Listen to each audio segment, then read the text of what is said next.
Hello guys, this is your friend Naruto Audio Fanfics and we are back with a new fanfic. Which is what if Naruto awakened the power of the Sharingan, and Hinata, Ino, Sakura, Temari and Tenten chose him above all part 1. And if you enjoy this fanfic then please press the like button and subscribe to my channel for more fanfic like this. And now let's start the fanfic. The remaining 3 members of Team 7 walked through the gates of Konoha. The mission to Wave had been a disaster. It had started out as a low C rank mission, upgraded to A rank and it went to hell from there. Sasuke Uchiha died protecting his teammate Naruto Uzumaki from the attack from the masked nin Haku. The battle went from bad to worse as Naruto enraged slaughtered Haku, Zabuza died at Kakashi's hands and Gato had shown up with an army of mercenaries made up of street thugs and samurai. Their client had been killed before the end when Sakura, who had lost her right eye due to a dagger from a thug, slit Gato's throat. Naruto was laying unconscious due to chakra exhaustion, had his left eye missing. A broken arrow from a crossbow had been pulled out by the berserker enraged Naruto. Kakashi, seeing Sasuke dead, his Sharingan activated, looked at his 2 wounded students and did the only thing he could think of. He performed the transplant procedure and put one of Sasuke's eyes in each of his teammates. The funeral had been short as the Uchiha's body had been burnt to prevent others from learning its secrets. Team 7 left Wave, broken. We need to report to the Hokage. Kakashi said to his remaining 2 students who both had their headbands covering their Sharingan-covered eyes like him. Since the Battle of the Bridge, they had been sullen, sad and nearly unresponsive. Naruto dragged his feet. The blonde had been devoid of anything since the bridge. Kakashi barely got the 2 of them to eat and then it was a bowl of broth, and he knew in Naruto's case that was wrong. He'd watched the boy go through 30 bowls of ramen in one sitting, still be hungry. Without a word the remainder of Team 7 walked the streets. Kakashi without his book saw how the villagers were glaring at Naruto, and he heard the whispers. He put a hand on the blonde's shoulder and they kept walking. Reaching the Hokage tower they reached the top floor and faced the receptionist. Team 7 to see the Hokage. Mission to protect the bridge builder. Kakashi hated it, but he continued, failure.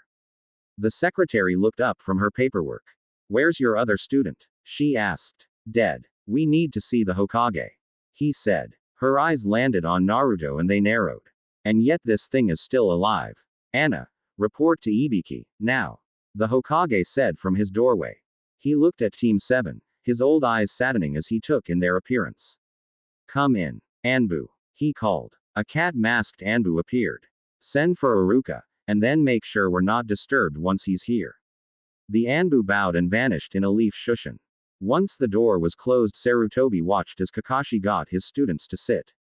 He saw they were barely responsive. What happened, Kakashi? He asked once the Jonin took his own seat. The mission was a bust from the start. The client lied about the parameters. We encountered the Demon Brothers on our second day out. It was then revealed that he was being hunted by Gato, who hired several high-ranked missing nin to kill him.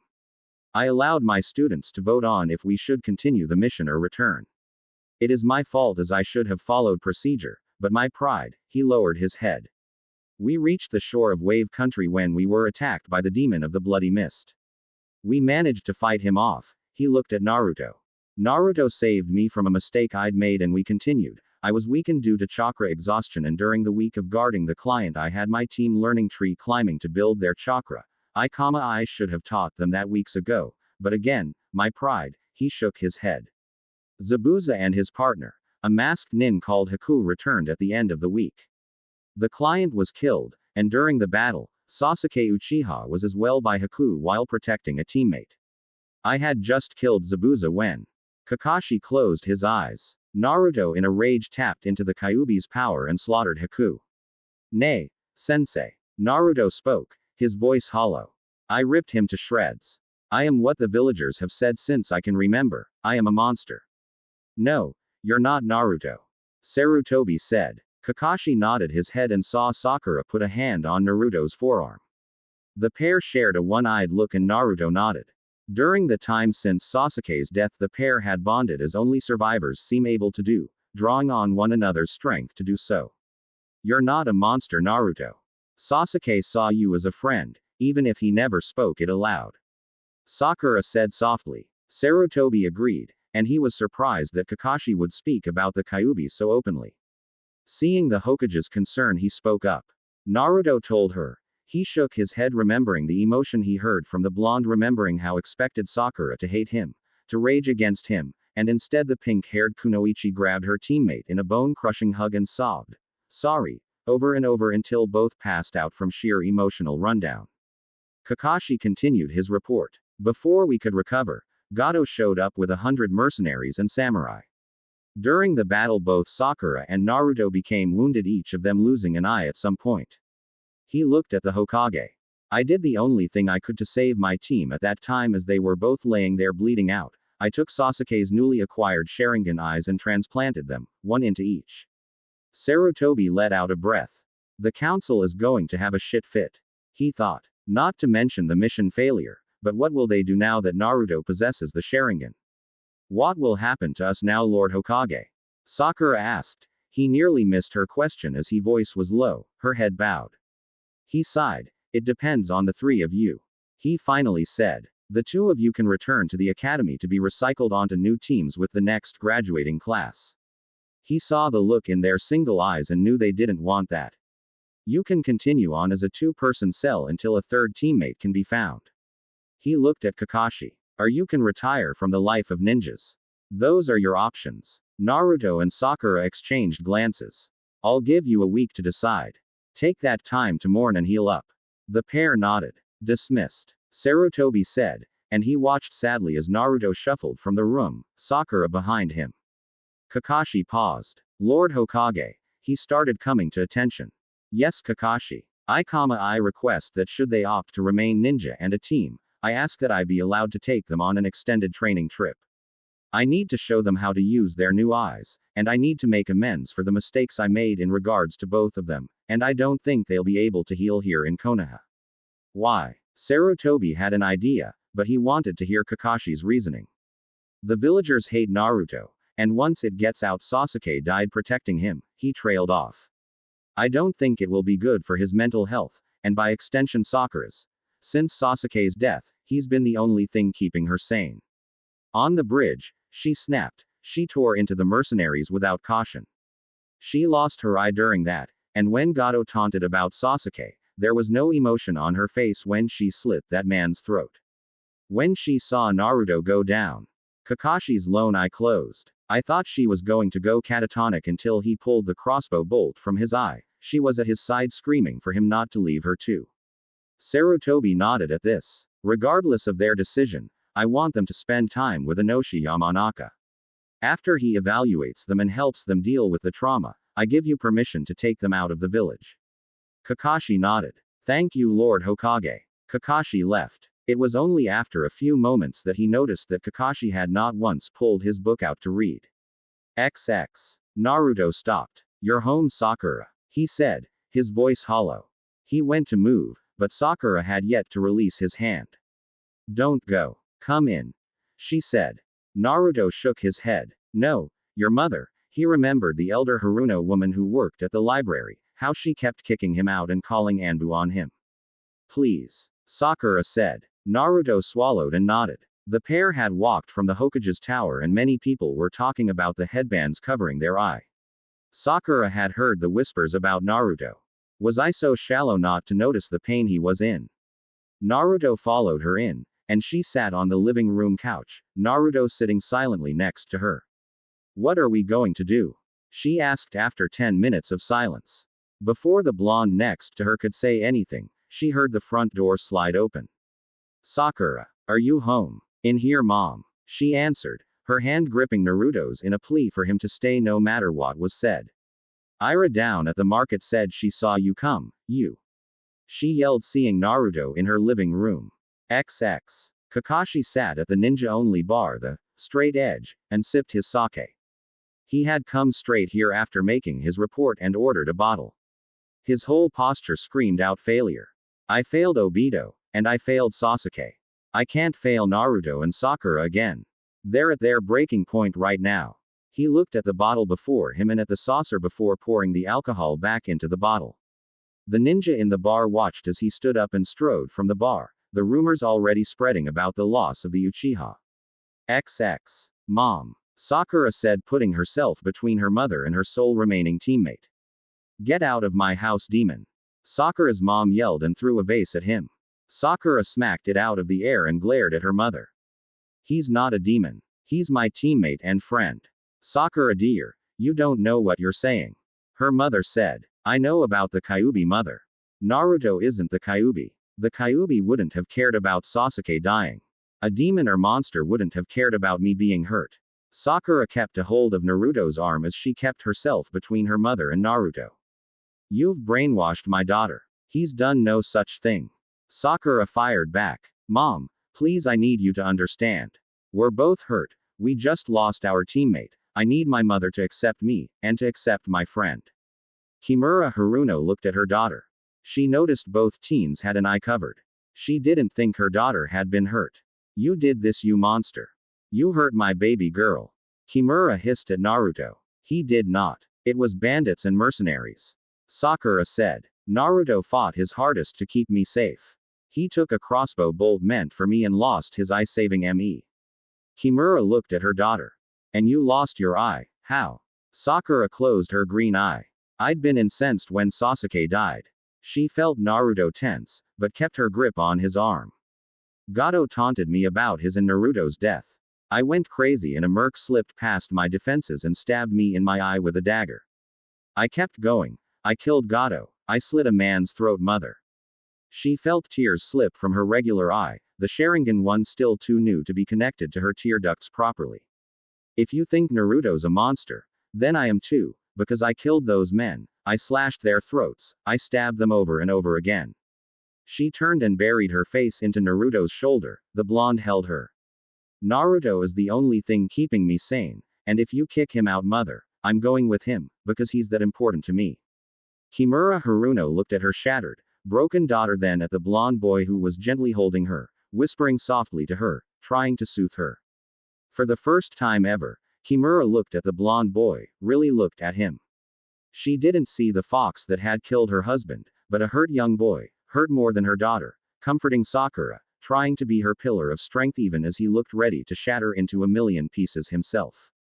Swallowing the lump in her throat, she spoke. Naruto was it, she said, her own voice hesitant. He nodded slowly while still soothing Sakura. Why don't you both sit down? I'll make some tea, and get you both something to eat. You both look like you haven't eaten in days. He nodded, his voice hollow. Nothing more than broth. Neither of us have been hungry, Mrs. Haruno. She didn't flinch at the defeated tone his voice held. She watched as the boy got her daughter to sit on the couch and she saw her daughter keeping a grip on his arm. My poor baby, and I just added to your pain, she thought as she went to the kitchen. She would accept the boy for Sakura's sake. She put a pot on the stove and went to make a chicken broth as well. She turned when she heard the front door open and close. Peering from the kitchen, she saw the two still on the couch, but they were joined by a white-haired man who, like the two children, had one eye covered. That's their sensei, Hitaki. I remember Sakura telling me about him. Hello, she said. Kakashi turned from where he was sitting across from the pair. Forgive my intrusion, but I needed to speak with my students. Haven't you done enough? Kimura asked. Kakashi actually winced. It's okay, Mom, Sakura said, her voice sounding tired. What were you saying, Kakashi-sensei? He turned back to his students. I know we just returned, but I spoke with the Hokage, and you both are coming with me. We're heading back out to a special training ground my family owns a mile out of Konoha. I've spoken with Inoichi Yamanaka and he's going to be helping you both with the death of Sasuke and the lives we took that day. He's also going to help you, Naruto, with everything you've been through. Why? Naruto asked, his voice dead. What's it matter? I'm the demon. No. Sakura yelled and grabbed his chin, forcing him to look at her. You're not the Kyuubi. You're Naruto Uzumaki. You might not be the greatest ninja from the academy, but someday you will be Hokage. She said. Kimura saw her daughter's lone eye, the sudden steel behind her gaze. I've only seen her like that when it's important to her. Who are you, Naruto Uzumaki, that has snared my daughter into your life? Say it, Naruto. You are not the Kyuubi. Everyone who thinks you are nothing but idiots. Sakura-chan. He said softly. Say it, Naruto. You are not the Kyuubi. Her lone green eye was watering again. She's right, Naruto. Kakashi said. He stood and crouching before the pair on the couch put a hand on each one's shoulder. We'll get through this, he said. What if I can't? Naruto asked. What if they don't let me? We'll deal. Remember, we're a team. Those who break the rules are trash. Naruto's lone I met his senseis. But those who abandon their friends and teammates are worse than trash. Sakura nodded. We aren't splitting up, nor going back to the academy. She shared a look. Do we quit? She asked. Naruto's I met hers. It would be easy to walk away, he said, his voice cracking. Sakura nodded. It would, but we don't do easy, do we? Naruto nodded. Then we go with Kakashi sensei and we get better. Sakura said. We heal and we do our best to make Sasuke proud of us. Kimura watched her daughter and the boy who not more than 10 minutes ago she thought of as a demon. She watched as they drew strength from one another and comfort from their sensei. Sleep tonight, we'll get started tomorrow, Kakashi said. XX. Kimura watched the Jonin leave and went back to the kitchen. She came back out with tea to find both teens asleep against one another. Her first reaction was to pull her daughter away. She squashed it down and went and got a blanket and covered them. Treat my daughter well, Naruto Uzumaki. You hold her shattered and broken heart in your hands. Sunlight woke the sleeping pair. Sakura stirred first, and as her lone green eye focused on her teammate, she felt peace knowing that Naruto was there for her. She studied his face, and while he had some of the usual baby fat, she knew he'd be handsome once he grew into his skin. She studied his features and she wouldn't admit it before, but she always found the whisker marks on his cheeks exotic. Marks he got from the fox. She thought, her hand ghosting over the whiskers, and Naruto made a sound like a purr and leaned into her touch. She pulled her hand back quickly, not wanting to wake him yet. She wasn't sure what she was feeling for her remaining teammate, but she knew that no one was going to take him from her. She'd vowed that over Sasuke's grave. She looked at his eyelashes. They were long and she saw his bangs of sun-kissed blonde hair hanging over his face. His Hittite covering his newly acquired Sharingan eye. Those bastards marred his beautiful blue eyes. She thought, ignoring her inner self's call, that she thought his eyes were beautiful. Sometime during the night they had stretched out on the sofa, and Sakura found that she liked the feeling. Her left hand was gripping his shirt and once more her right hand found its way towards his face, and she brushed his bangs aside, her hand once more ghosting over his whiskers, causing Naruto to purr. Good morning, dear. It took all her willpower not to jump as she looked over her shoulder and saw her mother standing there, an unreadable look on her face. Morning, mother, she said, her voice still sleep-filled. Sakura was careful sitting up. She still felt weird with only one eye showing, but she got to her feet and recovered Naruto. Heading to the kitchen, she sighed. I just hope she doesn't get too loud. The pink-haired Kunoichi thought. XX. Kimura Haruno had been up before the sun watching over the pair. During the night they had stretched out and her daughter was on top of the demon container. She still felt odd seeing him in her house, but she was cutting off her impulse for her daughter's sake. After Sakura left the room, she studied the blonde asleep on her couch. He's the fox. He killed all those people. He's going to bring nothing but pain and death to my daughter. She went to the kitchen and came back with a large knife. She made sure Sakura was in the shower before standing over the boy. I do this for you, Sakura, she thought, raising the knife. Naruto rolled over onto his side. I'm sorry, Sakura-chan, he mumbled. Kimura froze as a lone tear slipped from the boy's closed eye. I'm sorry I couldn't save Sasuke for you, he continued to mutter in his sleep. I couldn't save the one you love. Kimura was getting a bad feeling as she lowered the knife to her side. I should have died in his place. Kimura backed up. That doesn't sound like a demon, does it, Haruno-san? She jumped and spun, seeing Kakashi in her living room, a sad look on his face. I was older when I lost my first teammate, the man said as he moved to put himself between her and Naruto. Obito Uchiha, Kakashi said. He was so unlike the rest of his family. Naruto's like him. Loud, a prankster, but a heart of gold. Kakashi looked at her. I won't let you harm him, Haruno-san. And know this, you hurt him, you lose your daughter. He is the only thing keeping her sane right now. Kimura remembered the words last night and she slipped the knife into a pocket of her robe, just in time as she heard Sakura coming down the stairs. Oh, Kakashi-sensei, you're early, the pink-haired teen said. I came to get Naruto. I was going to take him to get supplies for the journey. Sakura understood. She knew their sensei was going to get Naruto clothes and supplies and he was going to stomp down anyone trying to sell him junk or mistreat him. While we're gone, get your own gear together and say goodbye to your mother. Sakura nodded, but instead of going to her room right away she went and knelt before the couch. Kimura watched as she reached out and stroked the blonde boy's cheek, her fingers tracing the whisker marks. Naruto. Sakura said. He grunted. Come on Naruto, it's time to wake up. She said gently. Kimura watched as the blonde yawned and stretched, his uncovered eye opened slowly. Mornin' Sakura-chan. He mumbled. Morning. Sakura said. Kakashi-sensei is here to take you to get new gear. She said, her fingers continuing to stroke the marks on her teammate's face. He blinked then nodded. Okay. He said softly. He then reached up and took her hand. Did you sleep okay? He asked. Kimura watched as the two talked. They seemed so comfortable with one another.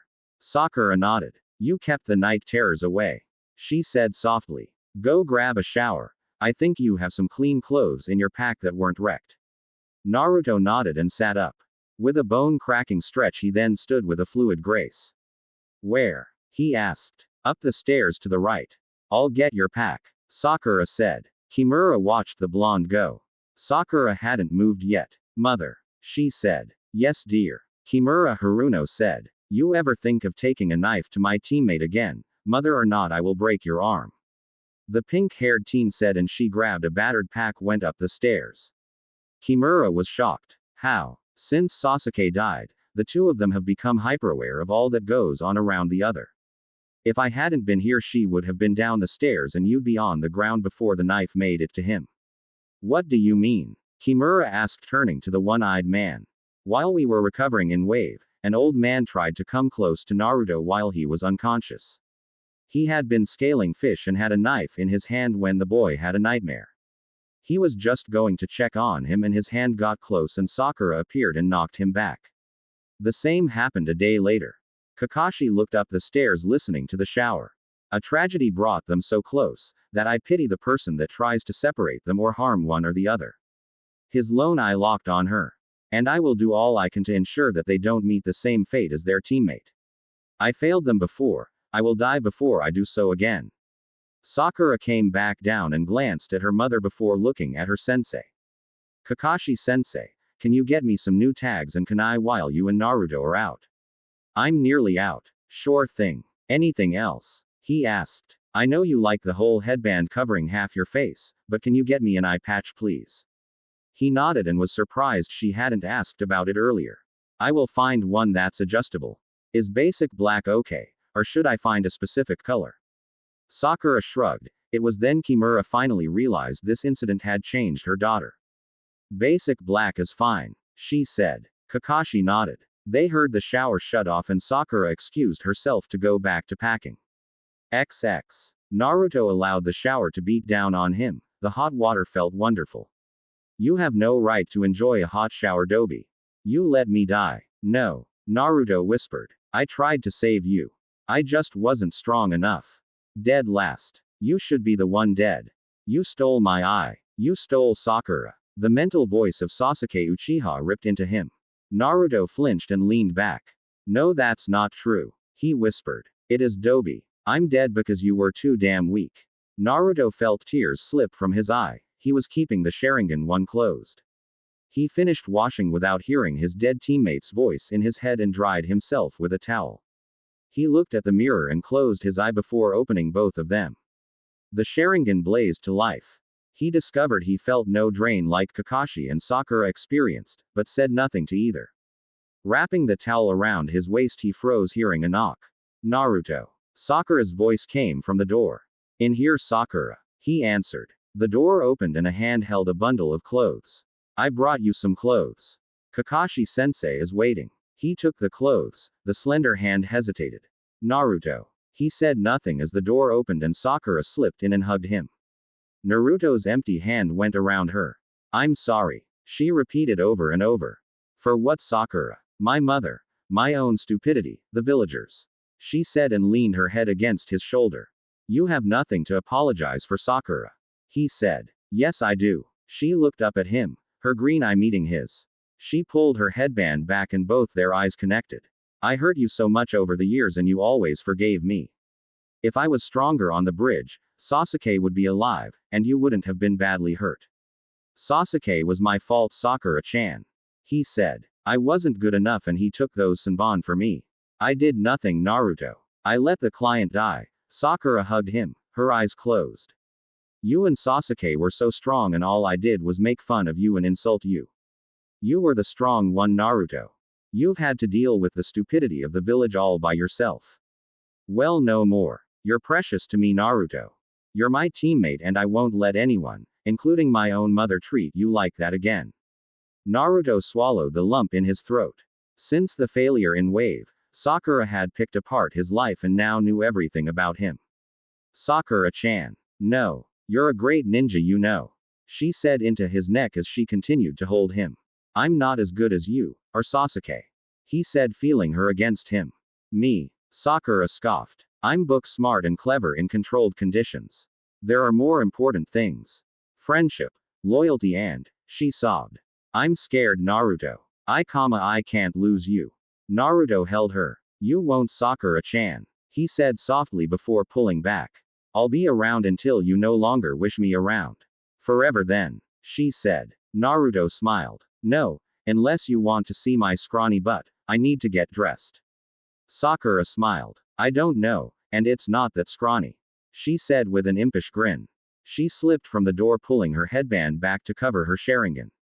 Naruto put his own on after he was dressed. Was Sakura-chan flirting with me? He pondered before going down to meet his sensei. He could hear Sakura in her room at the end of the hall packing. XX. Naruto followed Kakashi from the Haruno's place. They stopped at a ninja store. Naruto hesitated until Kakashi put a hand on his shoulder. They entered the store, the unspoken, I won't let anything to happen to you. From Kakashi helped. Shopping wasn't bad when Kakashi was there to make sure he didn't get overcharged or sold defective merchandise. The first store they entered wasn't a problem. It was the second one. The clerk saw the blonde enter and threw a knife at him. Kakashi knocked it aside and was in the man's face before he could even blink, a kunai held at the clerk's throat. Naruto couldn't hear what was said, but Kakashi told him to get what he wanted and needed. Shrugging, the blonde did as he was told. Kakashi was worried. Naruto was still quiet. He didn't complain about anything, and what worried the Jonin most was Naruto had avoided ramen since the battle where everything had gone wrong. Fully stocked now with new clothes, which barely had any orange, new shuriken, kunai, scrolls, tags and a chain and sickle, they were walking the streets when Naruto finally spoke. Kakashi-sensei. Yes, Naruto. Is something wrong? He asked. He hadn't touched his Ika book since that day, but he found he didn't miss it. How could I? I lost a student and my remaining ones were traumatized and badly wounded due to my failure as a sensei. Naruto paused. Say what you want, even if it sounds wrong, Naruto. I'll answer as best I can. Kakashi said. The blonde nodded and took several breaths. When you got do you ever hear your teammate's voice in your head? Kakashi stopped and put a hand on Naruto's shoulder. It's not real, Naruto. It's your subconsciousness beating you up. Naruto looked down. Kakashi made sure the storage scrolls were secure before he shushined himself and Naruto away from the busy streets. XX. The reappeared at the memorial stone. When Obito died, I still blame myself. When Rin transplanted his eye on his dying request, I felt even worse. I drove everyone away from me. My friends. Rin, Kakashi sighed. Guy was the only one who put up with my attitudes and anger and self-loathing. Kakashi looked at the stone and found Obito's name with a long-practiced ease. I let it rule me until recently. Why? Did you find peace? Naruto asked. Kakashi shook his head. I came to an understanding. I was so focused on the dead, I allowed you, my students, to come to harm trying to keep a promise I had no right making to a dead teammate. Naruto looked at the stone. He found Obito's name and he looked at the last spot. In a few days, Sasuke's name is going to be added there. He thought sadly. I realized I should have trained you and Sakura and Sasuke properly. I allowed my pride and ego to rule me, and it cost the three of you dearly. Naruto shook his head, but Kakashi cut him off from protesting. I did. I failed you the most, Naruto.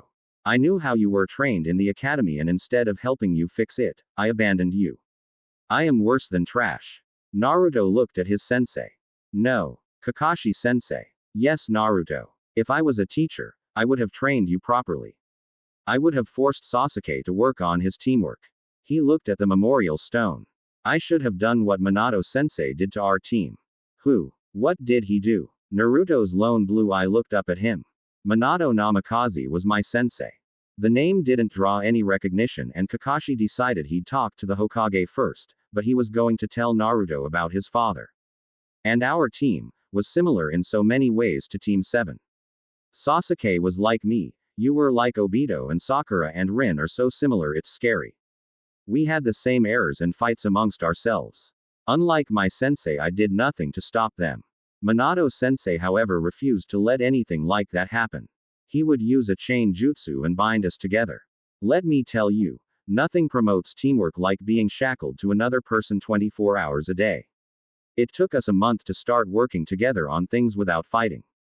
2 before Minato sensei removed the chakra bonds. Naruto looked at his sensei, who had a faraway look in his lone eye. Obito and I fought, but it was more of a brotherly sniping at one another by this time. He looked at Naruto. I saw something like that between you and Sasuke. The two of you worked together quicker on things than Obito and I did. Kakashi chuckled. But then you'd both fall back, and I assumed it was just, I'm not sure, and I know I'm off of what we were talking about. He put a hand on Naruto's shoulder. You might hear his voice, but it's not real, it's your mind remembering him by creating a voice that would snipe at you like he would. My voice blames me. I hear him saying it's my fault he's dead. I stole his eye. I stole Sakura. I'm a failure and should be the one dead. Tears slipped down Naruto's cheek, and Kakashi held him as he cried. It's a lie, Naruto. You didn't steal his eye. It's not your fault he died, and you didn't steal Sakura. He held the blonde boy as he broke down before the memorial stone. Minato sensei, help me help your son. I've failed him so badly, he's breaking under the burden, and I don't know what to do. XX. Sakura ignored her mother as she went through her clothes and tossed most of them aside. Dresses were so foolish now. She packed battle dresses and shorts, bandages, and what weapons she could. She ignored her cosmetics as she packed scrolls. Sakura honey, Kimura began. Don't. Sakura said, not turning around. Her lone green eye was hard as she focused on her task. Don't try and justify it, mother. That boy, his name is Naruto. Sakura said, turning around. He is my teammate and my friend. Don't you dare demean him by calling him demon or the Kyuubi. He's a boy my age, and he's hurt as much as if not more than I am. For you to raise a hand or weapon against him, after I thought I could trust you last night. Sakura, please, give up being a ninja. You already are badly hurt. You lost your eye, Kimura said. I lost my eye, so did Naruto. He's lost everything in his life. He lives alone in a ratty apartment, he's charged triple for food, most of the time it's spoiled. He's sold substandard equipment. He was ignored at the academy, his papers and grades sabotaged. Don't you dare try to trivialize him. Sakura roared. Don't you dare. Sakura said, breathing hard, her emotions near the breaking point. He's all I've got left, and I won't let anyone harm him anymore. I meant what I said downstairs, mother. I would break your arm if you would raise it against him. Kimura Haruno stepped back. If you can't deal with my being around Naruto, I will find somewhere else to live when we come back. No, Naruto is important to me. I am not abandoning him, mother. Years ago I destroyed my friendship with Ino over Sasuke. I've regretted that ever since. Do you know how much of a bitch I was? Ino and I would snipe at one another constantly. I miss her as my friend. And I broke that because of what I thought other people thought. Her hand pulled a ribbon off her dresser and she held it up. This is all I have of my friendship with Ino. She lifted her headband to reveal the single marked Sharingan. And this is all I have of Sasuke. He was cold, he was selfish, but he was my teammate, and in his own way he cared for both Naruto and I. I was an idiot and a fangirl. He didn't need that, he needed a friend more than anything.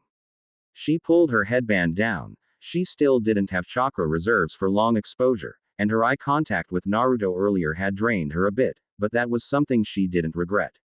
It helped soothe him for a moment. She couldn't explain it, but since Wave she'd felt his emotions. Right now she could feel his turmoil and sadness, but she knew Kakashi-sensei was with him and was dealing with it. She looked at her mother. You need to act like the adult you are and drop this stupidity that the village has developed about Naruto being the Kyuubi. He's a scared and injured boy that's never had anyone.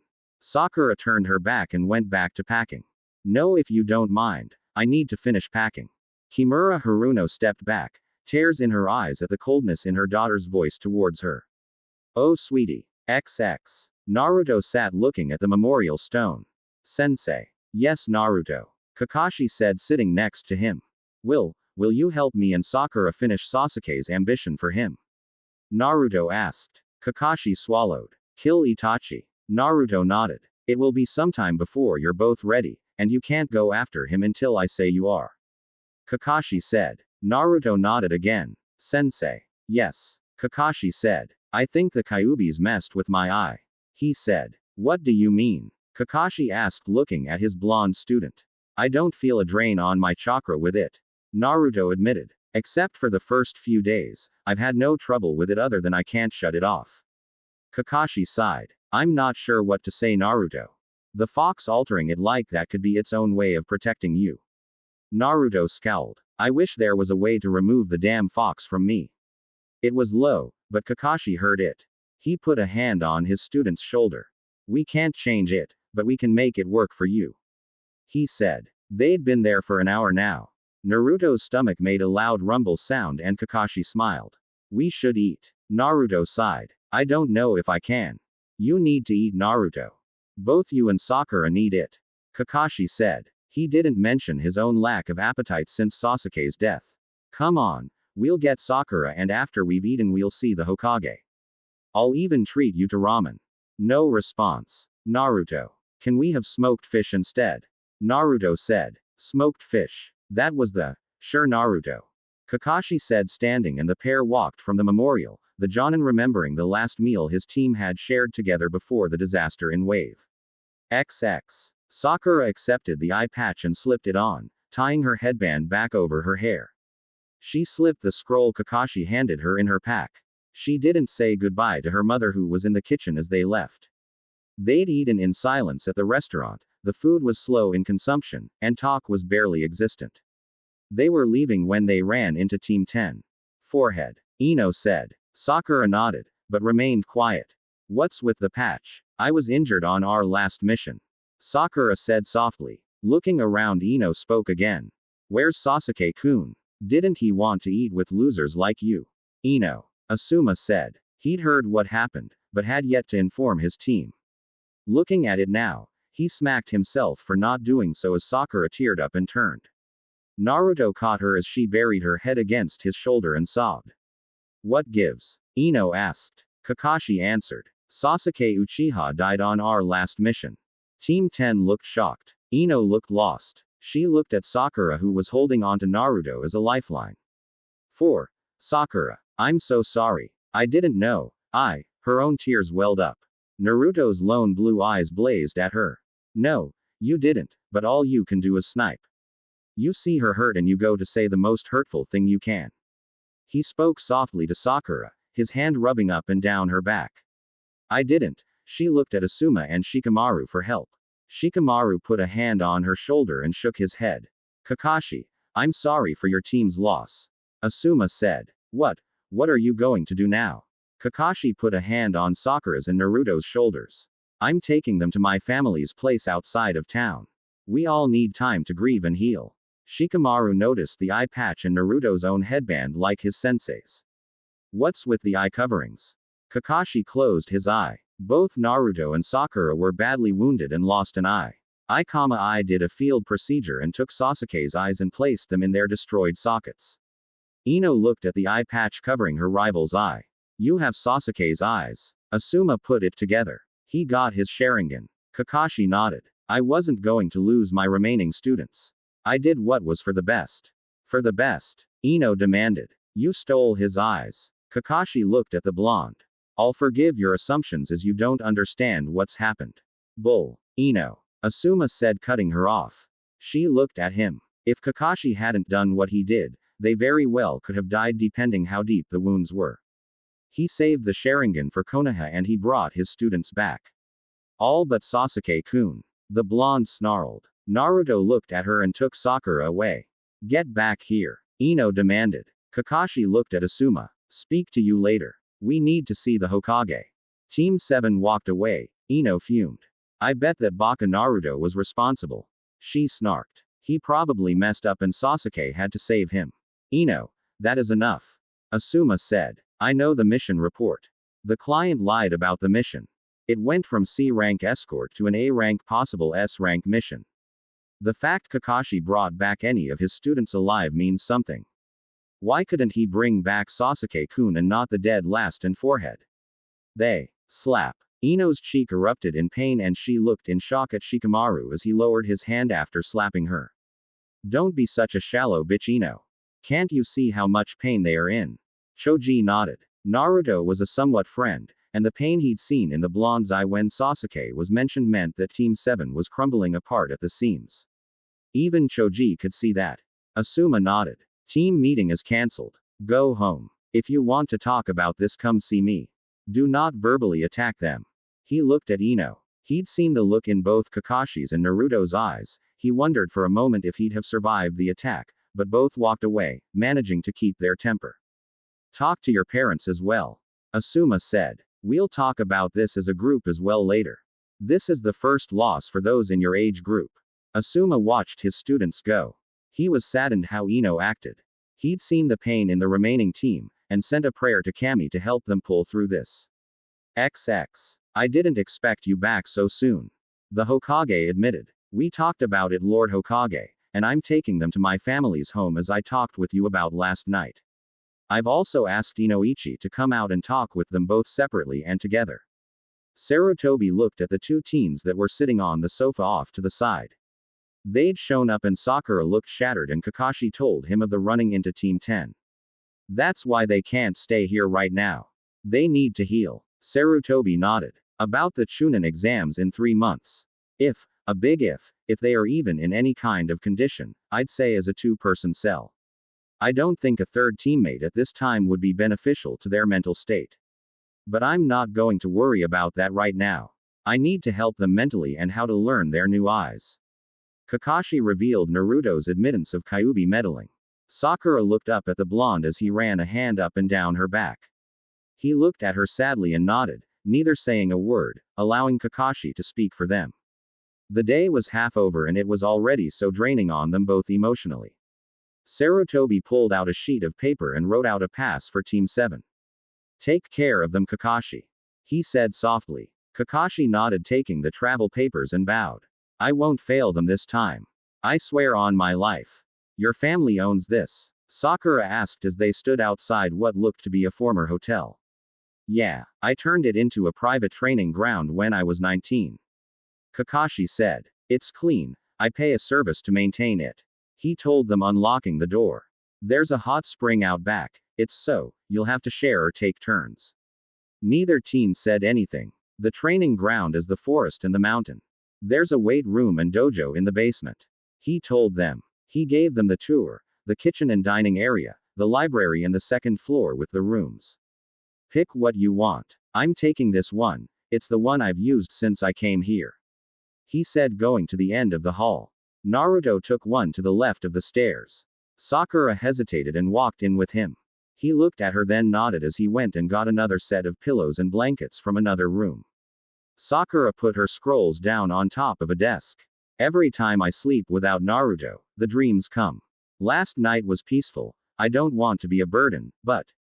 She turned hearing him come in. Naruto. Yeah, Sakura-chan. He said. She noticed his voice was still rough. I'm sorry for being a burden, She was pulled into a hug. You're not a burden, Sakura-chan. If anyone here is, it's me. No. You're a great ninja. No, I'm not. I'm a loser. The dobi, the dead last. I can't perform jutsus worth a damn, and the one jutsu I can use, it's a joke. Sakura held him tight. No. Your Kage Bunshin is awesome, Naruto. It's a Jonin level technique, and not many people can perform it like you do. As a joke. You saw Zabuza. He tore them apart like nothing. Hell, Kakashi-sensei doesn't even take his eyes off his book. Sakura didn't know what to say. His confidence in himself is shot. No, it's totally destroyed. Kami, what do I do? I'll try to do better, Sakura-chan. I'll try and become stronger, but, Naruto pulled back. When you can, you should find a better team to be on, one that can truly appreciate your skills. Stop it. Sakura-chan. No. Stop putting yourself down. You're my teammate. I don't want another team. She hugged him. Damn it, Naruto. We lost Sasuke. I can't lose you too. I just can't. Naruto hugged her. I'm sorry, Sakura-chan. I'm sorry I'm such a failure. He whispered into her hair as she began to cry into his chest. Neither noticed the shadowed form of Kakashi step away from their door. Minato-sensei, help me. They are broken so badly. I don't know what to do. I thought the way I handled them was the right way, and now, every action I took seems to have added to the burden. Kakashi slipped into his room and sank onto a chair. I should have praised Naruto for learning the Kage Bunshin. I should have helped him master it. Kami knows he's got the chakra reserves for it. Instead, I let him flounder. Kakashi put his face in his hands. I up so much, I don't know how to fix this. He looked at the clock. Inoichi will be here soon to start their sessions. I'll work out a training schedule. Minato-sensei, give me a sign, something to help your son. There was none, and alone Jonin for the first time in his career didn't know how to make it right. Meanwhile, back in Konoha, Ino Yamanaka was not in the best of moods as she entered her family's flower shop. The nerve, she raged. Her mother came out of the back wiping her hands on a rag. Ino dear, you're back early, something the matter dear? Shikamaru hit me, Ino said in a tone of disbelief. What? Why would Shika do that? Ino told her mother everything. When she was done, her mother was looking at her with disappointment in her eyes. What? Ino asked. Ino honey, you were in the wrong. Did you even stop to think how Sakura and Naruto were feeling? What they are feeling? It's their fault Sasuke-kun's dead. Ino said. Stop it. Both Ino and her mother turned to see Inoichi coming out of his office.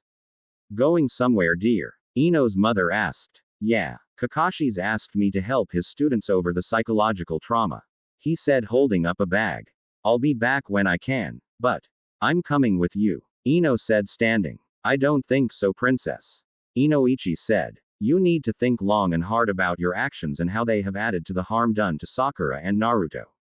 He kissed his wife. I'll be back tomorrow. I'm going to be going back and forth after this, but I think tonight and tomorrow will be long sessions. His wife nodded and watched him leave while Ino pouted. I know it's their fault. She continued and crossed her arms and pouted. XX. Somewhere dark, bleak and hopeless. My lord, I have news.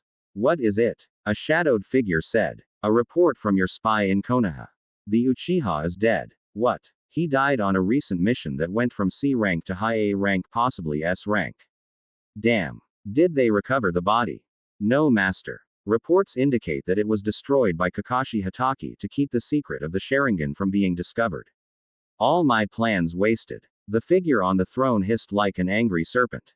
Kakashi Hatake possesses the Sharingan, my lord. He's too old and I cannot bend him to my will. It's like Itachi all over again. About the invasion, my lord. Silence. Continue the plan. If I can't have the Sharingan, we will at least know that in several months' time the village hidden in the leaf will burn. No, leave, and send for our spy in Suna. As you command, Lord Orochimaru. The kneeling figure says and leaves with a shushin. XX. Hatake house. Sakura sat in the living room trying to read. Inoichi had taken Naruto into the den and had been in there for several hours. Cha, why can't we do this together? She thought, tossing the magazine aside. She couldn't focus on it, and right now didn't care about fashion or makeup tips. Her eyes went to the sealed door again and she sighed. Sakura, it's okay. You'll have your turn soon enough, and when Inoichi decides you're both far enough, you'll be talking in joint sessions. Kakashi said. She'd forgotten he was there. I know, sensei, she said softly. How about we work on those meditation exercises in order for you to learn how to control your new eye? Wouldn't it be better to wait for Naruto? She asked. No, because I will be doing the same with him while you are with Inoichi. Kakashi said. I also plan on working with you together. Sakura huffed. Fine. She followed him outside to the garden where there were benches, a water fountain, and hedges. Now then, we shall begin with the breathing. I know how to breath. Sakura interrupted. Sigh, Sakura. Please. I know you think I'm a terrible sensei. I'm trying to fix my past mistakes, and before we can move on, you and Naruto need to learn about your new eyes. The pink-haired teen sighed. Sakura, if you don't learn this, you and Naruto can die from it. I nearly did when I got mine. It took Minato, my sensei, to get my head on right. She sighed. Sensei. She paused, then continued with, Naruto thinks he's a failure.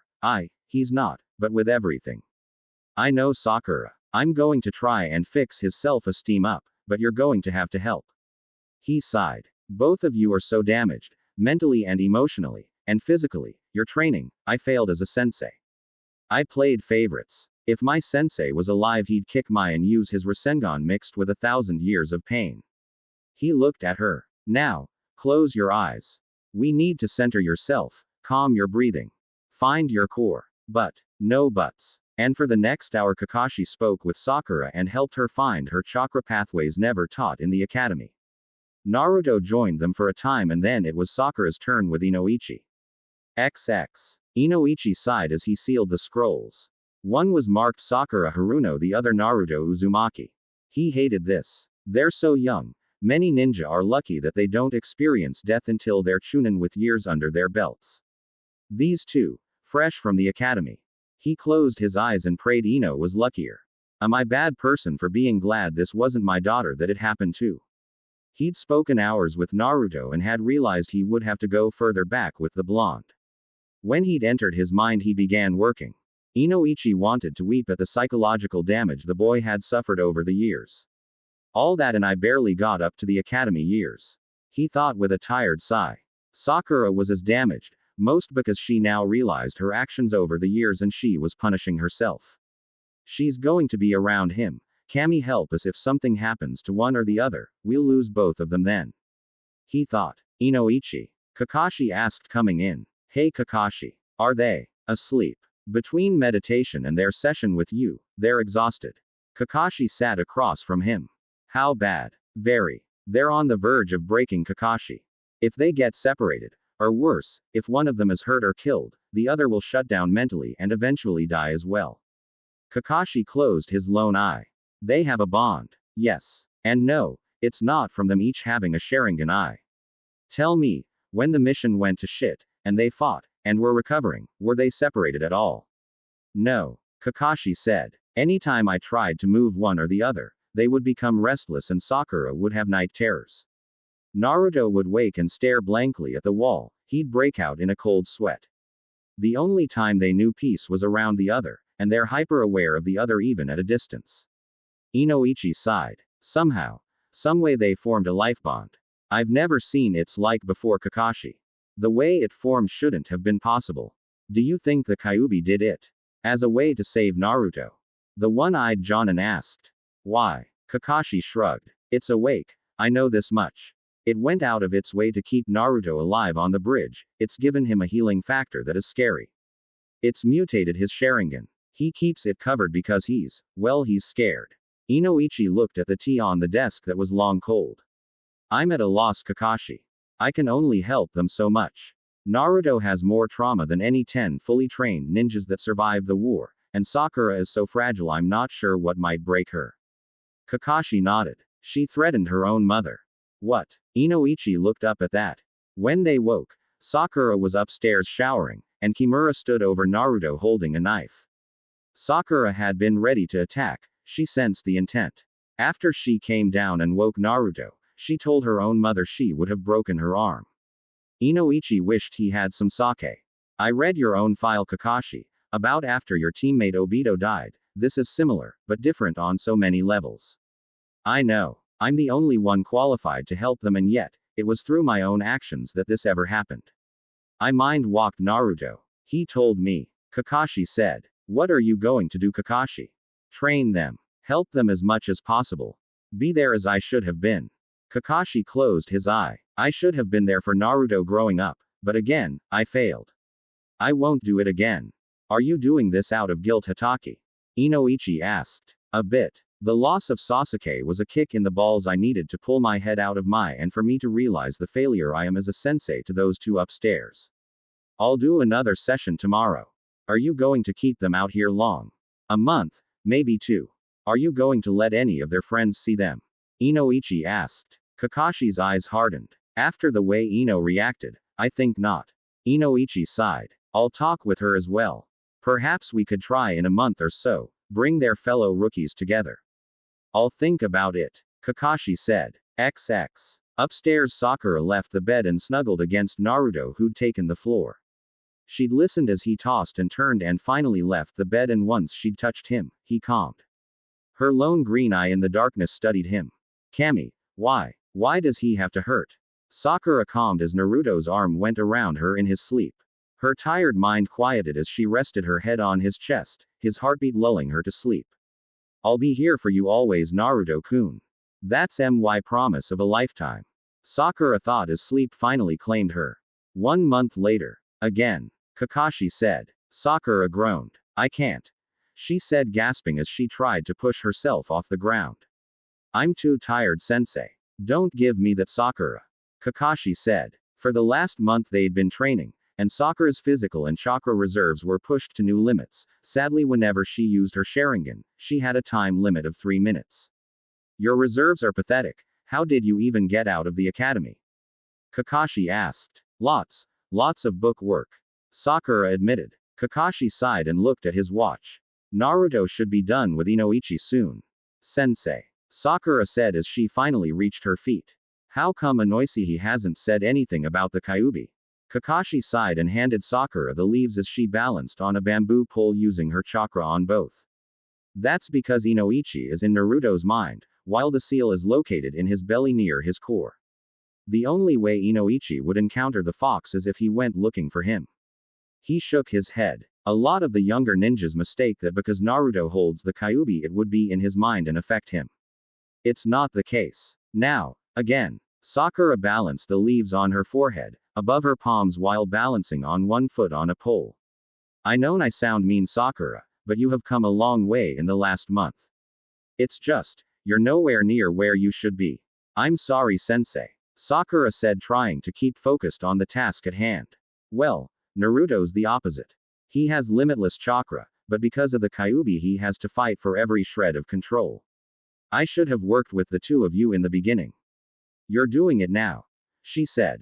Kakashi for the last month had worked on chakra building exercises for Sakura and control exercises with Naruto. He also worked on physical training, and then they would discuss the Sharingan.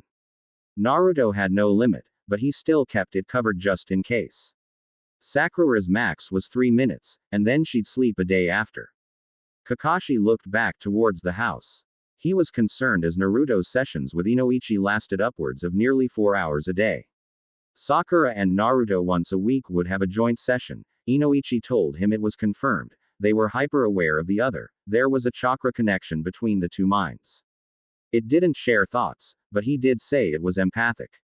A grunt and thud alerted him to the fact Sakura had fallen again. Okay. Break. She grunted from where she landed. Bury me here. She muttered, not looking up. Kakashi reached down and pulled her to her feet. Go and eat and drink. Sakura was exhausted. She was physically spent. Staggering into the kitchen, she opened the fridge and smiled, seeing the sandwiches Naruto had made that morning. She grabbed 3 of them and a bottle of juice. Since living here I've eaten more in a month than I have in the last 6 years. She thought as she bit into the beef sandwich. Kakashi had told her how dieting, while admirable, was slowly killing her. Chakra burned energy after all, and if there wasn't any it would feed on the body's own resources. It had been Naruto who had gotten her to eat. He'd made pancakes with strawberries and whipped cream. Sakura had eaten 6 of them. So it went that Naruto would make breakfast and pre-make lunch, and Kakashi would go to Konoha and bring back dinner while the pair of them cooled down from training and took showers. Sakura was nearly done with her second sandwich when she recalled her meeting with Inoichi earlier that day. Flashback. Do you think you've just exchanged feelings from one teammate to another? Inoichi asked. No. Sakura said with her arms crossed as he looked at Ino's father. Why are we talking about this? Aren't we supposed to talk about what happened in Wave? We have. You haven't had any nightmares for a while, from what you said. Inoichi said. Sakura huffed. Cause Naruto keeps them away. She muttered under her breath. Inoichi heard her anyways. Kakashi has mentioned the two of you share a room, that neither sleeps without the other around. So, Sakura, it's not healthy. What if the two of you get separated? Or put on separate missions? Sakura could say nothing. Look, I understand, I do. I know when I came back after a brutal mission I didn't let my wife out of my sight. I got so bad that she went to stay with her mother and took Ino with her, until I could control myself. He shook his head. Starting tonight, I want you and Naruto to sleep in separate rooms. He held up a hand cutting off her protests, every other night. You both need to separate a bit. We do things apart from one another. She muttered. Shower. And some training. Kakashi told me what happened the other day. Inoichi said and Sakura frowned. Nothing happened. Sakura. You were tree walking when you fell. Naruto who was in here with me vanished, and Kakashi said he shushined under you and caught you. She shrugged. Sakura. This is for your own good. You'll need to be separated. If you don't start spending every other night apart, I will with your sensei's permission take steps. It's not healthy. End flashback. Sakura looked at the last sandwich and not feeling hungry anymore put it away. It's not fair. Why is this such a big deal?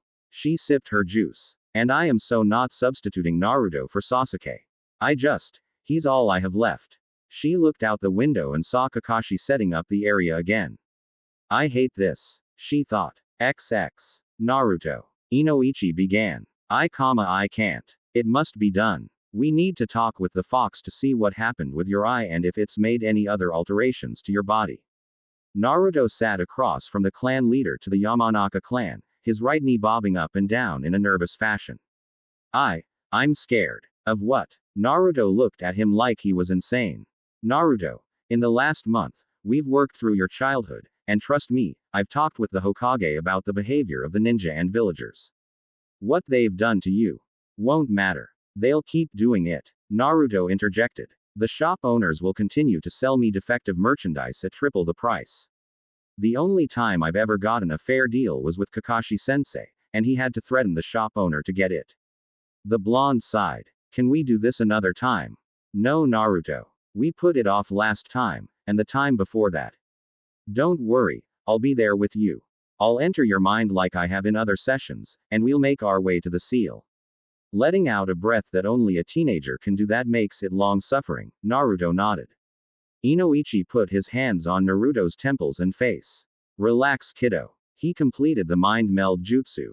XX. Naruto's mindscape. We really need to clean this place up, Naruto.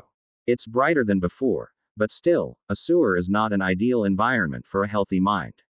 Inoichi said. Naruto shrugged, but remained silent. Well, get going. Inoichi said as he put a hand on the younger blonde's shoulder and led him deeper. They traveled for minutes, hours, days, years. Time had no meaning here and Inoichi wiped his brow as it got warmer the closer they got to the seal. They entered a massive chamber filled with puddles on the floor. At the far end was a massive gate that reminded Inoichi of the gates of Konoha, but instead of wood they were bars. At the center of the cage was a seal rune. From the darkness beyond they could hear breathing. Kyuubi. Inoichi said. Naruto didn't move. This was his first time here and he really didn't feel like getting any closer to the creature that had destroyed Konoha.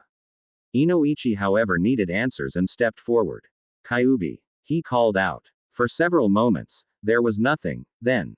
Who dares waken the great and powerful Kyuubi no Kitsune? A deep rumbling voice demanded from the shadows of the seal. Inoichi Yamanaka. I am here to speak with you. Yamanaka. Ah. I remember your clan. They thought to influence my mind when I entered the pathetic monkey sperm choker village.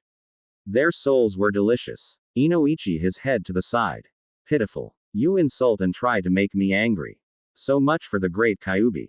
You sound like a spoiled child that got spanked and sent to its room without supper. The snarl and blast of chakra were the only thing that got past the seal. The paw that had tried to lash out hit a barrier and a howl of pain as the Kyuubi was shocked by the power of the seal. Damn you hairless ape. I will get free of this pathetic seal and on that day I will kill you and your clan. Inoichi shook his head. Save the threats, Fox. The seal is powered by the Shinigami himself. The death god's power put you here. You won't be free. A deep growl told Inoichi that he'd hit a nerve. Are you here to torment me? No, as I said, I came to speak with you, and see what influences you've had on Naruto. Naruto. Ah, my container. Use his name. He's suffered because he's your jail. Inoichi warned. Faye. And whose fault is that humper? I'm in here. Inoichi bowed his head at that. Come closer, boy. Let me have a real look at you now. The pair of slitted eyes looked out from the shadows. Naruto shivered as he took several hesitant steps forward, stopping next to Inoichi. Scrawny. Don't you eat, boy. Ramen when I can afford it. The last month I've eaten better. Naruto said defensively. Bah. Years of starvation. The eye is coming along nicely. So you did influence it? Inoichi asked. His and his chosen mates. The boy was near death. I had to send chakra out to fix it. The new eye was causing interference, so I sent out more chakra. It had some effects unforeseen. You influenced Sakura's as well? Inoichi asked. Only in healing. She would have survived without the eye, but the one that smells of lightning and dogs panicked. And since the kid here wanted her as a mate, it was the least I could do. Inoichi thought about that for a moment. Have you done anything else to influence Naruto? Kyuubi's booming laugh filled the chamber. You seem to think I have an ability to manipulate the boy. Oh, that is rich. The only thing I can do is give him chakra. What about what happened in Wave? Inoichi asked. He read the report. That was the kid pulling on too much chakra at once. Think of it as something similar to what the dog users of this village go through. The kid here just entered his berserker stage. And the healing factor? Inoichi asked. Another booming laugh. That is his. I just amped it up to where it makes him harder to kill, because we know that when he dies, I die, and I'm not ready for the eternity in the Shinigami's belly. Inoichi looked at the massive shadowed form. Any further questions, ape? I tire of your sounding like a howler monkey. Inoichi wanted to ask so many things, but he could hear the fox was getting testy. No, I think we're done for now. Come along, Naruto. Come back and visit Kit. Kyuubi called after them. Once they were far enough away, Inoichi looked at Naruto. Don't visit here alone, and don't believe everything the fox says. Why? You think he lied about what happened to me? Not this time. But the Kyuubi could lie to you to get out of its seal. Inoichi said when they returned to the spot they'd entered. Kai. He said, pulling them from the mind. XX. Thanks. Naruto said, rubbing his temples. Naruto. There's one more thing I want to discuss with you, Inoichi began. Yeah, I've been talking with Ino for the last month. It's taken me some time, but I would like to bring her around this weekend to see you and Sakura. She's come to understand what she said was wrong. Naruto looked nervous. Shouldn't you be speaking with Sakura-chan? I will, but I know Sakura will be skittish still. I've also spoken with her about the sleeping habits. Naruto winced. Your nightmare's still there. Naruto nodded. I keep seeing him. I keep seeing Sasuke telling me it's my fault. I know Kakashi-sensei said it was my subconscious mind saying something. What else? Inoichi asked. He says it's my fault he died, that I stole his eye, that I stole Sakura-chan's affections from him. Inoichi knew all this. Naruto told him this their first session, as did Kakashi, who was concerned when he'd seen the blonde taking an afternoon nap and the tossing and turning and the words in his sleep. And the only thing that helps the nightmares is Sakura. Inoichi said. The younger blonde nodded. Inoichi sighed. Tonight we'll try. What I'd like to do is watch. When you begin to have a nightmare, I'll enter your dreams. Do we have to? Naruto asked. Naruto, we need to heal you. It isn't healthy to bottle it up and it's not healthy to not sleep. You'll be fine. Inoichi said, but the younger blonde's look told him he didn't think so. Inoichi looked around the dreams. The faces were blank, there were hundreds of different voices. He saw Naruto curled up in a fetal position. Standing over him was a dream version of Sasuke Uchiha. You killed me, Dobi. Inoichi watched as the landscape changed. It became a bridge surrounded by mist. Inoichi could see Kakashi fighting a masked nin with a huge sword. Must be Zabuza, he thought. He saw the dome of mirrors and watched Naruto appear on the bridge using the smoke screen and Kakashi's speech about his genin. Didn't train them for this, Kakashi. You just threw them at the wolves, not surprising they broke. Inoichi thought as he watched Sasuke's fight with the masked nin and the Uchiha leaping in the way of the Senbon barrage that were hiding the real attack of ice spikes that were under genjutsu. Kid never stood a chance. Inoichi thought as he watched Naruto's rage, his calling on the Kyuubi's power and literally ripping the masked nin apart in hunks of flesh and blood. Kid reminds me of the Inuzukas. I'll talk with Sume, see if time with them can get him to control this state. Inoichi thought. He watched as the battle ended with Zabuza managing to kill the client seconds before Kakashi hit him with the Chidori through the spine. The arrival of Gato and his mercs didn't help the situation. Inoichi could only watch as the two genin fought hard to protect the body of their dead teammate as Gato teased about selling the body off for its secrets. Naruto diving in the way of the crossbow bolt that would have killed Sakura as it would have pierced her heart. He watched as Naruto lay there, the fox's chakra pushing the crossbow bolt back from doing more harm. Sakura going insane and slashing any merc that got close, one sneaking up and lunging, Sakura deflecting the blade and taking it in her eye. Inoichi watched as Sakura, despite the wood, continued on in her rampage, slicing, kicking and biting anything that came close. He watched as her kunai sliced Gato's throat, the pink-haired Kunoichi dropping to her knees and crawling back to her fallen teammates, vomiting at seeing the damage both boys had taken, and her collapsing against Naruto. Inoichi looked closer and saw the red chakra leap from Naruto and touch Sakura. Naruto's unconscious. How? The fox. He muttered as he watched Kakashi perform field surgery. He had to copy that from somewhere. Inoichi watched as he put first one eye into Sakura, then the other eye into Naruto. He watched as Kakashi collapsed from chakra drain. The image faded. Come and see me, Mind Walker. The Kyuubi's voice drifted from the darkness. Inoichi did as he was asked. He made his way to the seal. You've been feeding his nightmares. The Yamanaka clan leader said, entering the chamber.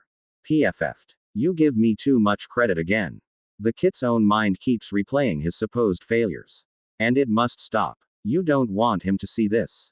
Inoichi asked, surprised. Human, I might be a demon lord, but children are precious to even us. The boy has had to put up with too much, and the death of his friend and ally is hurting him. He sees this as an act of betrayal. Inoichi sighed. I can only work him through them. I know your clan can seal them away. Your skills in the mind arts, I am aware of them. Inoichi was silent for a bit. He looked at the massive eyes from the shadows. That may be, but if they are uncovered later, without dealing with them now, they would do more harm than good. Tell me, human, can you save the kid and his mate? Inoichi ignored the phrasing. They will be fine in time. These nightmares, are they just of the bridge? Know the events of the boy's life replay nightly now unless his pink-haired mate is with him. Even then, some slip through. This isn't healthy. There is an ancient art of the mind. I can help Naruto build up his mental walls and learn to isolate them. They won't be gone, but they won't be a factor. What is it called? Kyuubi asked. Occlumency. It's a way to protect one's mind and organize one's thoughts and emotions. Do so. I am still fixing the Kit's chakra paths. They are a mess. They are that way from you being here, Kyuubi. A snort was his only answer. Inoichi left, canceling the jutsu. XX. Kakashi slipped amongst the vendors of Konoha several days later. The lessons for Naruto had taken up much of the training time, as Inoichi said it had to be done if Kakashi didn't want an insane student. The copycat ninja paused as he thought about Sakura's training. He had to admit she was further along than he'd thought, but he also knew that she was pushing her limits at times with the training. I think she's picked up some of Naruto's habits of pushing herself into the ground with exhaustion trying to learn something. He thought as he picked up the groceries for the next few days.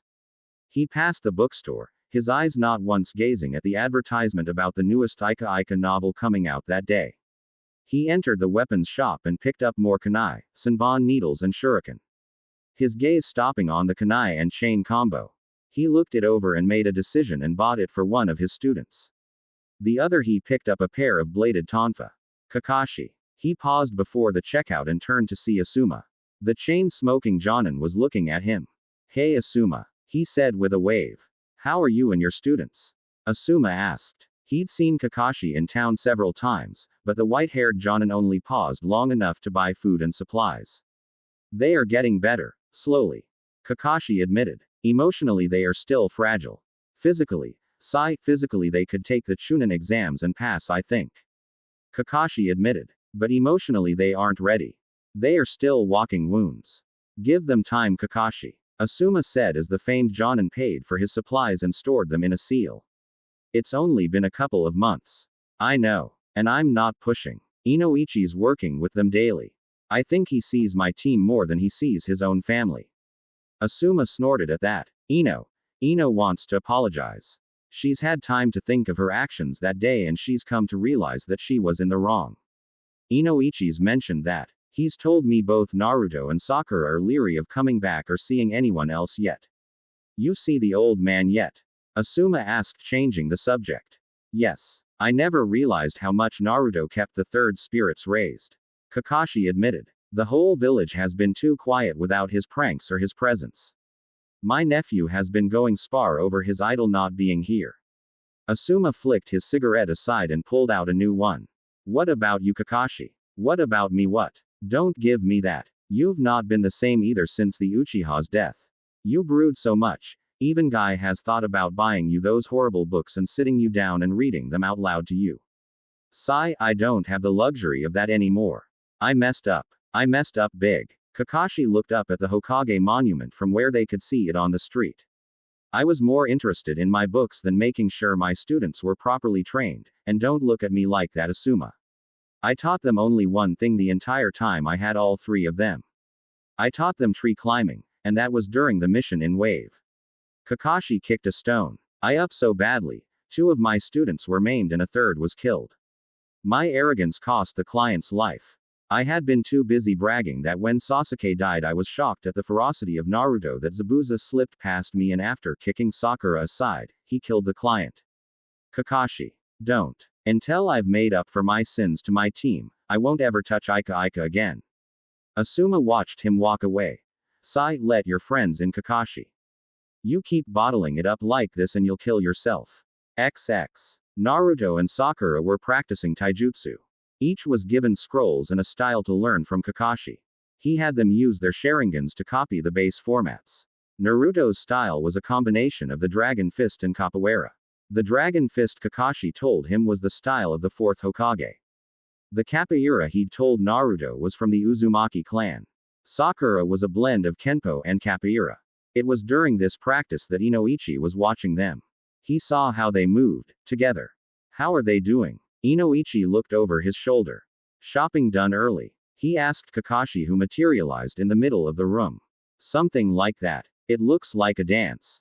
Inoichi said, looking back at the pair. It is. The Capoeira is. I know. It's just the 2 of them together. It looks perfect, fluid. Inoichi said, cutting off the explanation. Naruto was bobbing and weaving as Sakura was doing a handstand and spinning, her feet just inches from Naruto. I picked up newer weapons for them. How's Naruto's lessons? Kakashi asked. He's doing well. The fox is helping, which worries me. Why? What's happening? Kakashi asked. The fox is worried that if Naruto isn't healed it will lead to self-termination. Inoichi sighed. Every time we've separated them, he looked down. Something is wrong, Kakashi. Every damn time we separate them for long periods they get worse. It takes days to heal the sleep damage. It's like. Kakashi sighed. The Sharingan. It's killing them. What do you mean? Inoichi asked, rounding on the other man. It was something I've been afraid of, and have been avoiding. I need to speak with the Hokage. Could you keep an eye on them, and tell them dinner's on the counter? It's just cold sandwiches, I'm afraid. Kakashi was gone before Inoichi could say anything. Damn it. He sighed. It makes sense, however. He mutters. The time Naruto shushined. He doesn't know how, but his body did it to get to Sakura before she got hurt. He thought, remembering the incident from before. He watched as the taijutsu practice broke down to a game of tag and soon the pair of genin fell into the pond with a splash, both laughing, neither aware of the problems on the horizon. Kakashi. Sarutobi said, surprised to see the Jonin again so soon after his report. We have a problem. What do you mean? Are Naruto and Sakura all right? The Hokage asked. That's, Kakashi said and looked at the chair. Sit. Explain. The Hokage said. Do you remember when I got my eye? Kakashi asked after a moment of silence. Yes. Do you remember when I had to spend a month with the Uchiha? Sarutobi paled. Please tell me you don't mean. I'm afraid so. My own eye isn't up to the task. Kakashi said. The implanted Sharingan is slowly killing Sakura, and driving Naruto mad. Sarutobi sighed. This is why I hate transplanting Kekai Genkais. He muttered. Are you sure there is no way to? No, sir. I've been working with Sakura for the whole time every day. Her max is 3 minutes and she's bedridden the next day and week. Naruto's nightmares are looping and pulling up everything that's ever happened to him. The only peace the two get is when they are together and touching, and even then, Naruto's nightmares are happening and he doesn't get a restful sleep. Sigh, what can we do, Kakashi? You're the only Sharingan user in Konoha. Sarutobi said as he reached for his pipe. The only one in Konoha, yes. Sarutobi looked at Kakashi. You don't mean, sir, we need to bring the operative back. The assignment has gone on long enough. Bad enough we have to inform the operative about Sasuke's death. Sarutobi filled his pipe, put it to his mouth and lit it. He took several puffs and stood up, walked to the window. Silence filled the office. I should have you arrested for even having that information. He finally said. The operative told me when I caught up to him in Lightning Country while on a mission for Anbu. Kakashi admitted. I've kept quiet about it all this time, my lord, but now I can't as the lives and sanity of my remaining students are on the line. Sarutobi remained quiet. I informed the council of the transplants. He finally said. They were not pleased hearing Naruto has it. Well, another transplant will destroy it. Kakashi said. Makoto, when she checked on mine, told me about it. Kakashi thought of Sasuke's mother who had been a doctor. Fugaku was not pleased. Sarutobi snorted as he remembered the leader of the Uchiha clan storming into Minato's office at the time and demanding Kakashi either be killed or his eye removed. The Hirushun had put an end to that and the Uchiha left the office with soiled robes. Lord Hokage, we need the operative back. We need a fully functioning Sharingan to complete the bonding. If we don't, my students will die. XX. Naruto. Said blonde was laughing as he leapt around while the pink-haired Kunoichi chased him. Come on, Sakura-chan, it was funny. I'll show you funny. Stand still so I can hit you. Inoichi watched the pair as they raced around the training area. They'd left the water and Naruto had said something he couldn't hear which prompted a blush he could see from the house from Sakura and then the chase. Tomorrow Ino's coming to visit. I hope she really meant what she said. I can't let them fall back now. He thought as he watched Naruto run up a tree and Sakura on his heels. He had to admit in the time since they'd been training, the pink-haired girl had improved by leaps and bounds. Her big hang-up was the Sharingan. She can't get past the time limit of 3 minutes, and then she's out for 24 hours. He thought. Below he watched as Naruto went from branch to branch. He saw the blonde keeping an eye on his teammate as they worked the trees like a pair of overgrown squirrels. Our children grow up so fast. They don't get childhoods like civilians. They kill and die far too early.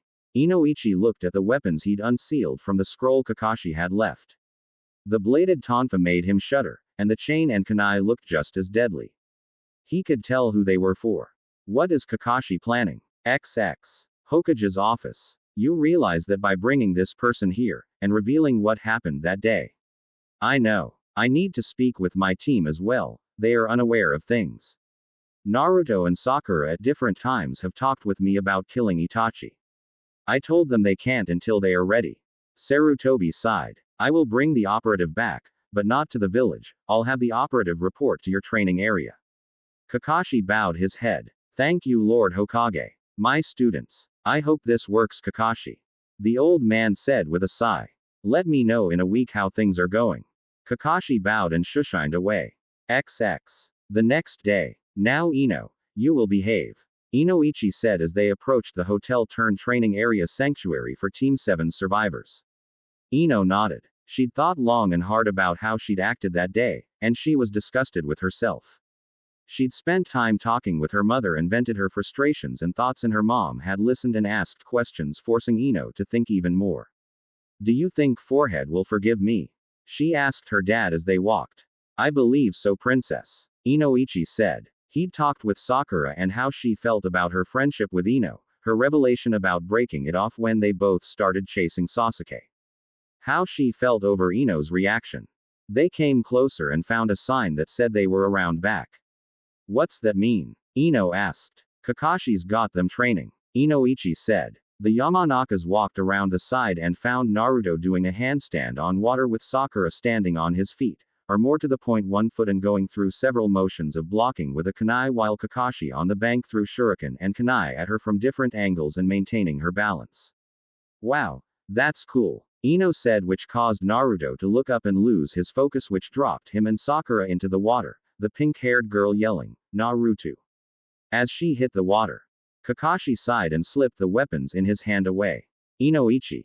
Ino, he said and gave them his U-shaped eye grin. You're early. Ino went to the edge of the water.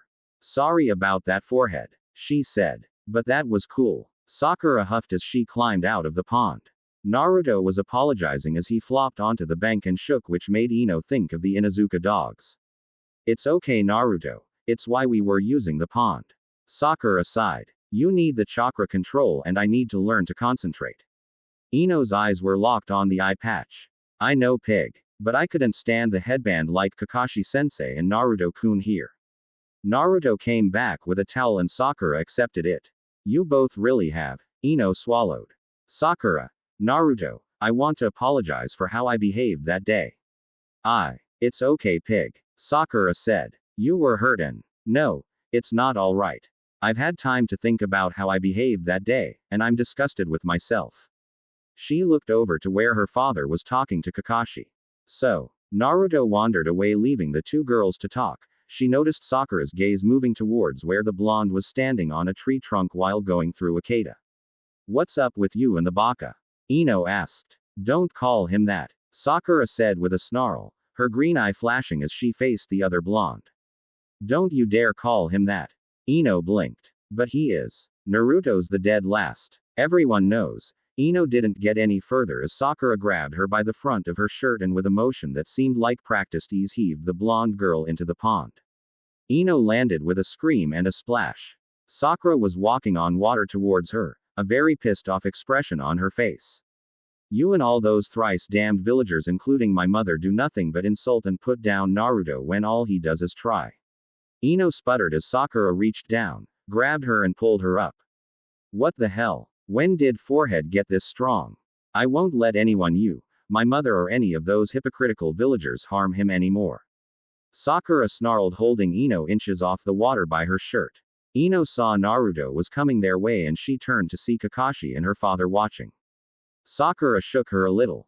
You understand me, Ino pig? Why yes. Sakura-chan. Naruto had arrived. Come on, Sakura-chan, Ino's your friend.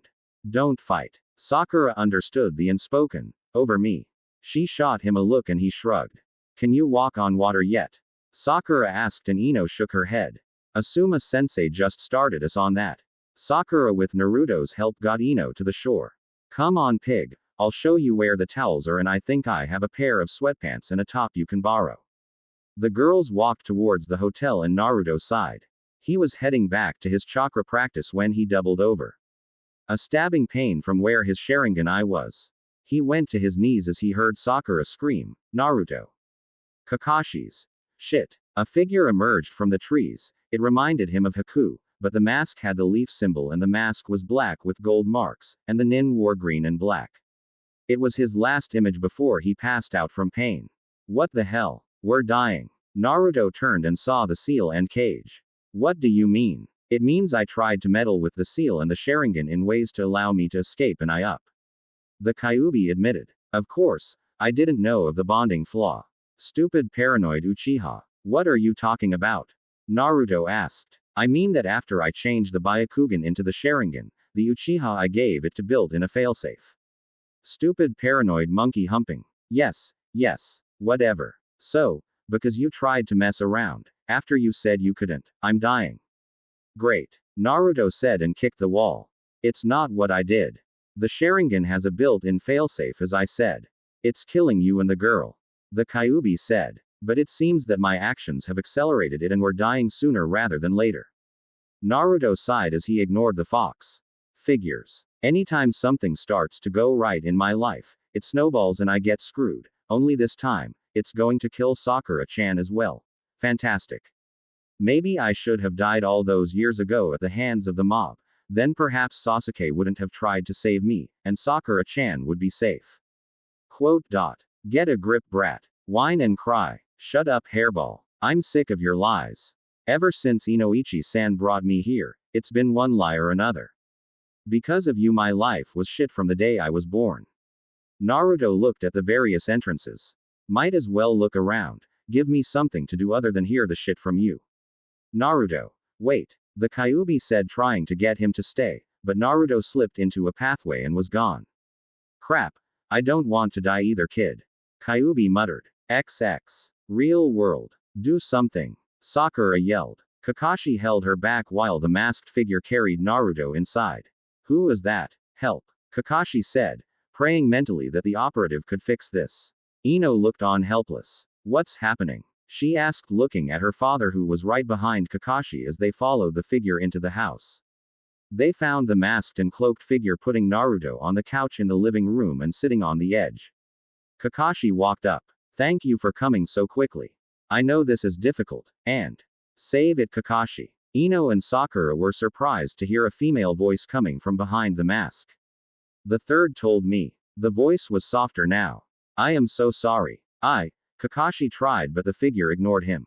Yamanaka-san, I am swearing you and your daughter to a triple S rank secret. Ino looked at her father who seemed nervous at this. Operative Sama, I understand. I don't. Ino began, but a look from her father silenced her. The operative waved a hand. I don't have time. The gloved hand went up and the mask was pulled off. Ino and Sakura gasped, seeing the high aristocratic cheekbones and raven hair. What? Makoto, Kakashi said softly as Makoto Uchiha was revealed for the first time in years. Sakura looked at the woman, her green eye wide.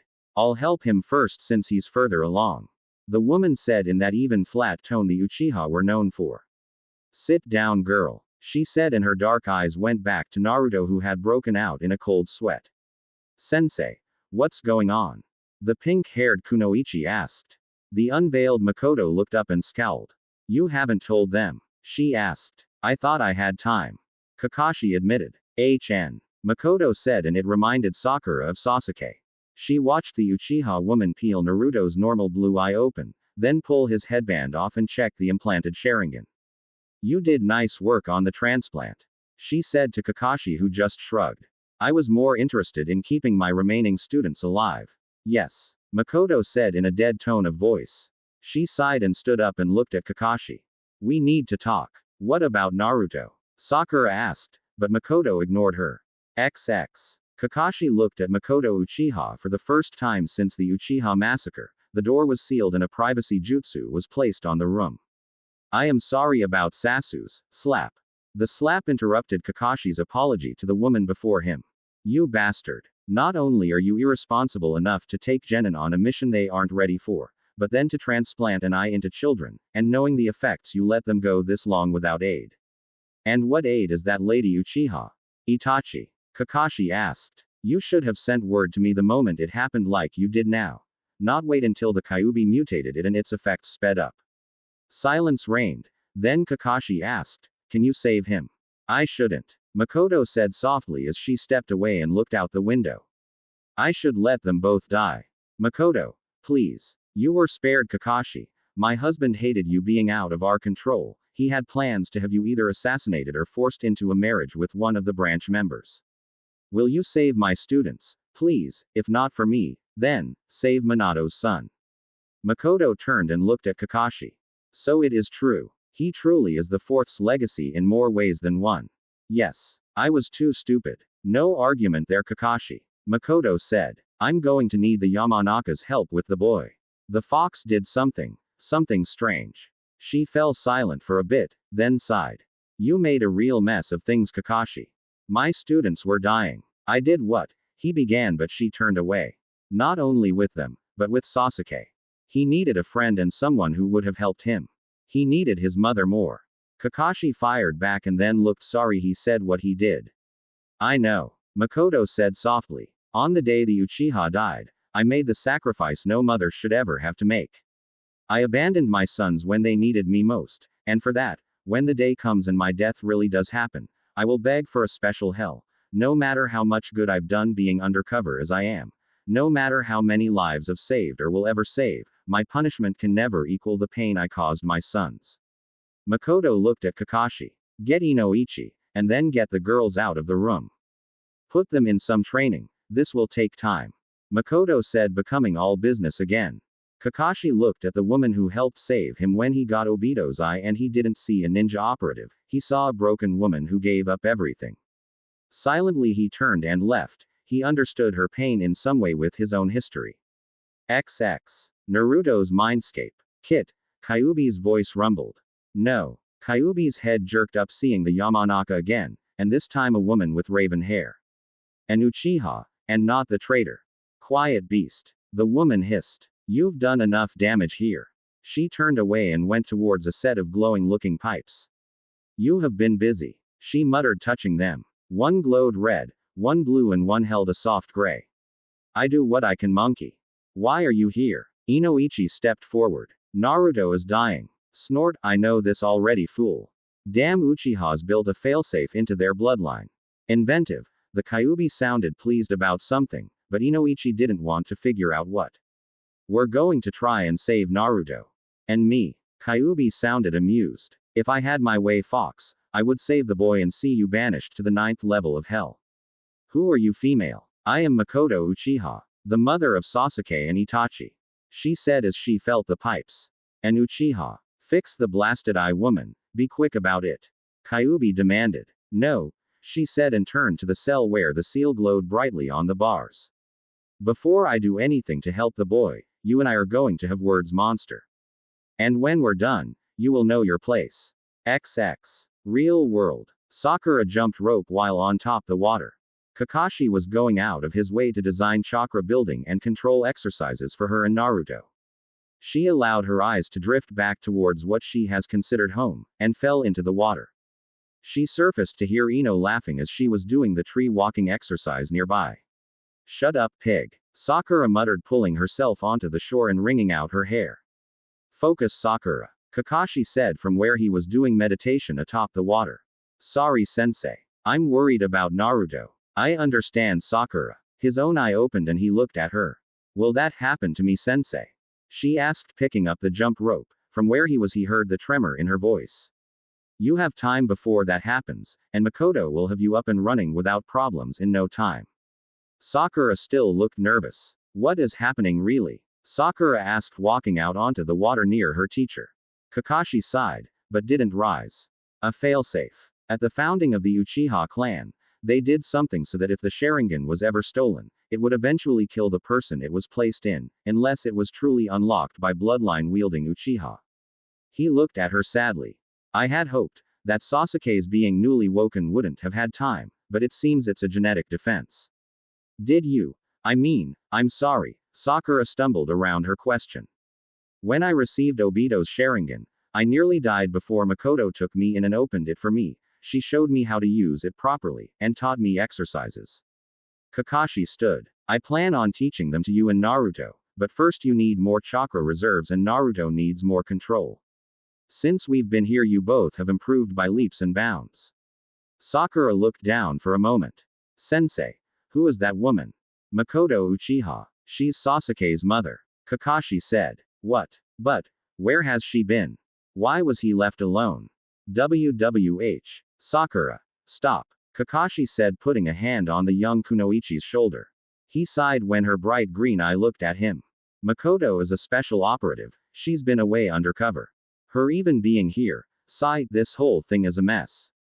Kakashi said, and he felt as old as the Hokage seeing his student's eye looking at him, begging for answers he didn't have or couldn't give. Makoto. An inhuman scream sounded from the house and Kakashi was running even as Sakura registered it.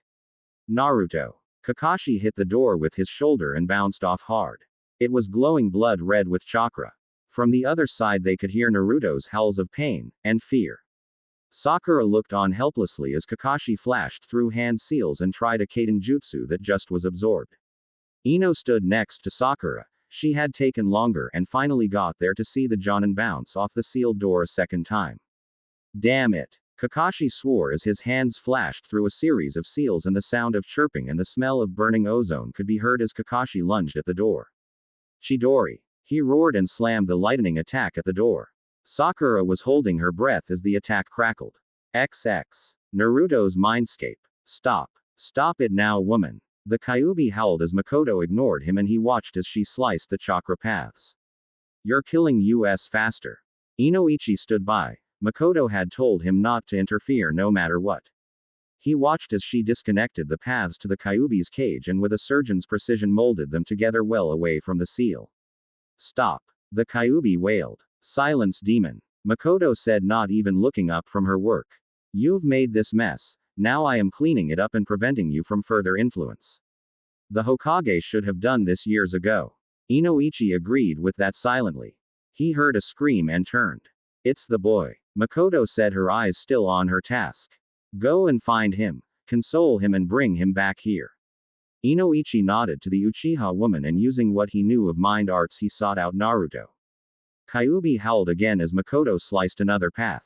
Inoichi ignored the demon as he followed the tunnel he sensed Naruto had taken. Damn you, Uchiha! Kyuubi roared. I am damned already, monster. But if I do anything, I will make this boy's life better by ridding your influence. Makoto said as she continued her psychic surgery, her own Sharingan blazing. I can help him, the Kyuubi tried to bargain. I don't believe you. You've done too much damage to him over the years. Makoto said as she sealed and rewired another chakra path. The Kyuubi sighed as he studied the paths she was leaving. If you're wondering what I'm doing, Makoto started speaking and the Kyuubi felt that he'd pissed off the wrong woman as she continued her work, telling him how it was going to be from now on, and that she would explain it to the boy.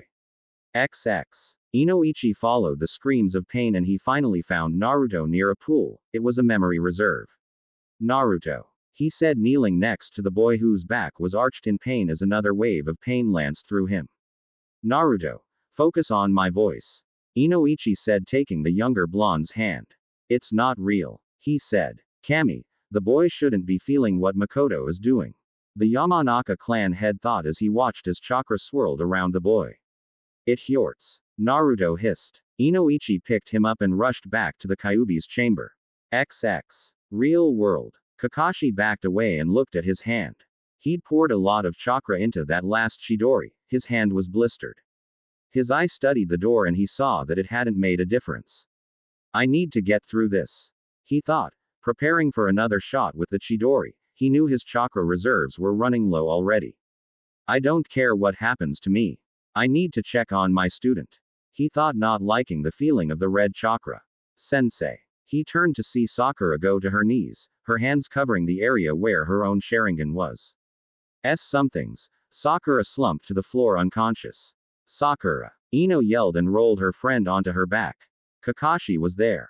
Damn it. He cursed, realizing that Sakura's own eye was shutting her down. He peeled off her eye patch and pulled his own headband off, revealing his own Sharingan. Hold on, Sakura. Please hold on. He kept repeating as he forced her eye open and tried to manipulate the Sharingan into a diagnostic cycle he'd learned all those years ago. What's happening? Ino asked. Her Sharingan is shutting her mind down and her body. Kakashi answered quickly. Come on, Sakura. Don't give up on me now. Finally her eye responded and he breathed a sigh. She going to be alright? Ino asked. For now. But we won't have long. Kakashi said, sitting back and covering his eye and Sakura's once more. That took the last of my chakra. I can't do more now, damn it. He thought. His eye turned to the door. Makoto, please hurry. Things have become more complicated. He thought. XX. Naruto's mindscape. Makoto looked up, seeing Inoichi carrying Naruto. What the hell? What you're doing here? He's feeling it. Inoichi said, laying the boy down. Makoto growled as she went back to work, ignoring the blonde's screams as she cut and welded new paths.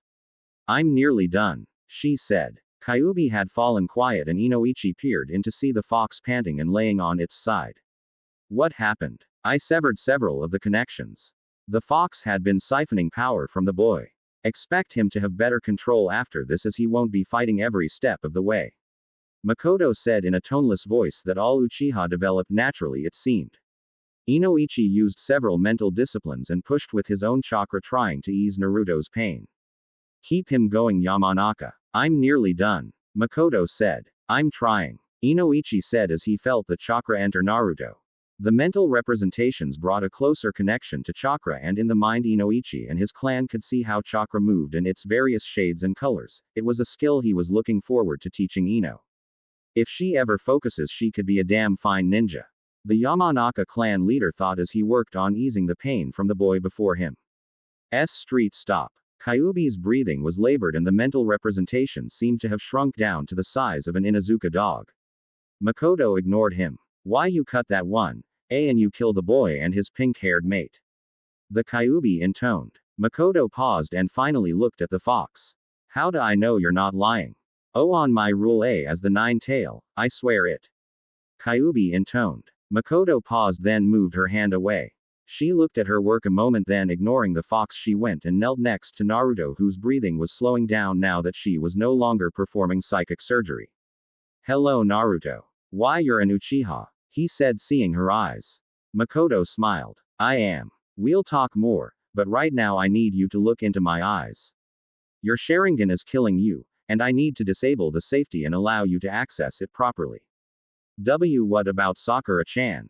He asked. I'll get to her next, but you were in the most danger at the moment. I'll explain what I've done here as well once you're awake. But now, look into my eyes.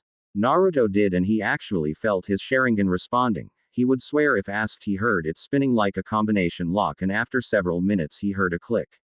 There we go, Makoto said. Sleep now Naruto. And he felt his body become weightless. Weird, I didn't know I could feel that in my mind. He thought as he sunk into a healing slumber. Let's go, Makoto said. Neither adult looked back at the sealed Kyuubi, which was now the size of a cat. It was looking on, its eyes blazing at what it had just lost. XX. Real world. Ino noticed it first. Kakashi-sensei. Look, she said, pointing. The white-haired Jonin turned and watched as the chakra faded from the door, and seconds later it opened to reveal Makoto. Daddy? Ino asked. Your father is tending to Uzumaki. Makoto said tonelessly. She saw the girl on the floor. What happened? Kakashi spoke, his voice ringing with exhaustion. After you went in there, we heard a scream and tried to gain access. Soon after that, Sakura's Sharingan started to cause her pain. It was like the time my own went into shutdown. I managed to trick it into a diagnostic run, but I'm out of chakra and keeping awake on willpower alone. Makoto nodded. Girl, help me get her to the couch with Naruto. I'll deal with her there. Ino and Makoto got Sakura onto the couch with Naruto. No one missed the blonde's arm wrapping around Sakura's midsection even in sleep. Makoto peeled the pink-haired girl's eye open and forced the Sharingan to lock on her own. Kakashi stood there watching, and he saw Sakura's breathing speed up then slow down, and Makoto smiled as she recovered the girl's eye and sat back. It's done, she intoned. Looking at Kakashi, they'll sleep till late tomorrow morning. She stood. There are spare rooms, Kakashi began. I need to speak with the Hokage. See you tomorrow, Hatake. She said and left. Inoichi covered the sleeping teens and was glad to see color returning to Naruto's skin. I nearly lost them, Kakashi said. You didn't, Inoichi said. This time. Kakashi corrected him. Ino was silent as she watched her pink-haired friend. Her own mind was going a million thoughts a second at what she'd seen. She noticed how her friend in sleep turned over and snuggled into the blonde that held her. Damn it, forehead, we have to talk, she thought. Kakashi said he was going to bed. Inoichi looked at his daughter. Ino, I'm going to stay here. I can send a message for Shikaku or Chozu to come and get you. Daddy, can I stay? I want to make sure Sakura's alright, she said. Father and daughter kept a silent vigil. Inoichi covered his daughter with a blanket when she fell asleep in a chair. His thoughts were on what he'd seen and what it would mean. 3 days passed. In that time there was a drastic change in both of Kakashi's students. Naruto's control skyrocketed and Sakura found she was not having trouble using the Sharingan for extended periods of time. Ino had spoken in private with Sakura after she woke up and promised to be back the following weekend. Kakashi relaxed now that his students were out of danger and presented them with gifts. Naruto, the bladed tonfa are for you and will work with your style. He handed the weapons to Naruto, who picked up one and looked it over, testing the balance. Now, be careful, they are sharp. Kakashi warned and the blonde nodded. Since waking up he'd become quieter than before, more introspective. Kakashi was worried, but Makoto told him about fixing the links to the fox. Flashback. How? Makoto sat in the office at night, her mask was nearby. You never did realize that while the males of the Uchiha family would develop the Mangekyo Sharingan, the women developed their own eye. It allows us to manipulate probabilities and matter. I used it to sever the Kyuubi's connections it created while Naruto was growing up unaware and placed safety seals in place. With a sigh she looked at Kakashi. And with it I escaped the fate of the rest of my so-called clan. Why Makoto? Kakashi asked. Why didn't you try and save them, or at least you youngest? The Uchiha became too arrogant, corrupt. If Itachi hadn't killed off the clan, they would have betrayed Konoha in their bid for power. Why didn't any of the other women see it then? Makoto took the wine glass Kakashi had given her when she arrived and took a deep drink. As you know, there are two ways to activate the Mangekyo. For a woman to achieve her ultimate eye, there is only one, she sighed. What kind of bloodline is worth one's soul and need to murder one's loved ones? End flashback. And these are for you, Sakura. I was originally going to give you a chain and kunai combination, but after seeing your skills now, I spoke with Makoto and she suggested you learn how to use these. He handed her a pair of kama. Both teens looked at their new weapons. I've got scrolls with the basics and also will show you how you to maintain your new weapons. By the time Ino returned the following weekend, both had an understanding of their new weapons. Ino watched as Sakura with the kama linked by a thin chain spun and attacked the shadow clones Kakashi had created. The kama spun in her hands and acted as extensions, as she took out the shadow clones. Kakashi nodded. Good. You've gotten the basics. I'll create a stronger clone to work with you some more later. Finish learning the second set. Naruto. Inoichi is here for your session. The blonde looked up and nodded. Ino saw him slip the bladed tonfa into their sheaths across his back and head inside. Hello Ino. Sakura's got another 20 minutes of lessons. Kakashi said as he headed inside. Ino watched as Sakura took a stance, the kama in her hands started to weave and she watched as the rosette-haired girl start to move, the strange style of martial arts Kakashi had been teaching her now looking like a deadly dance of death. Ino had to admit, under Kakashi's tutelage her friend was learning faster, and with the now controlled Sharingan, she seemed. Shaking her head she smirked as Sakura finished. Not bad forehead. You might actually make it with the circus. Yeah, well if I make it in the circus then that means you'll make it as one of the clowns, or are you trying for the bearded lady with that 5 o'clock shadow you're growing? Ino's eyes widened as Sakura's return zinger actually stung. Don't think too much about it Ino. Naruto's been teaching me taunts and insults while we spar. Ino watched as Sakura used water from a rain barrel to splash her face and a hair, then towel dry.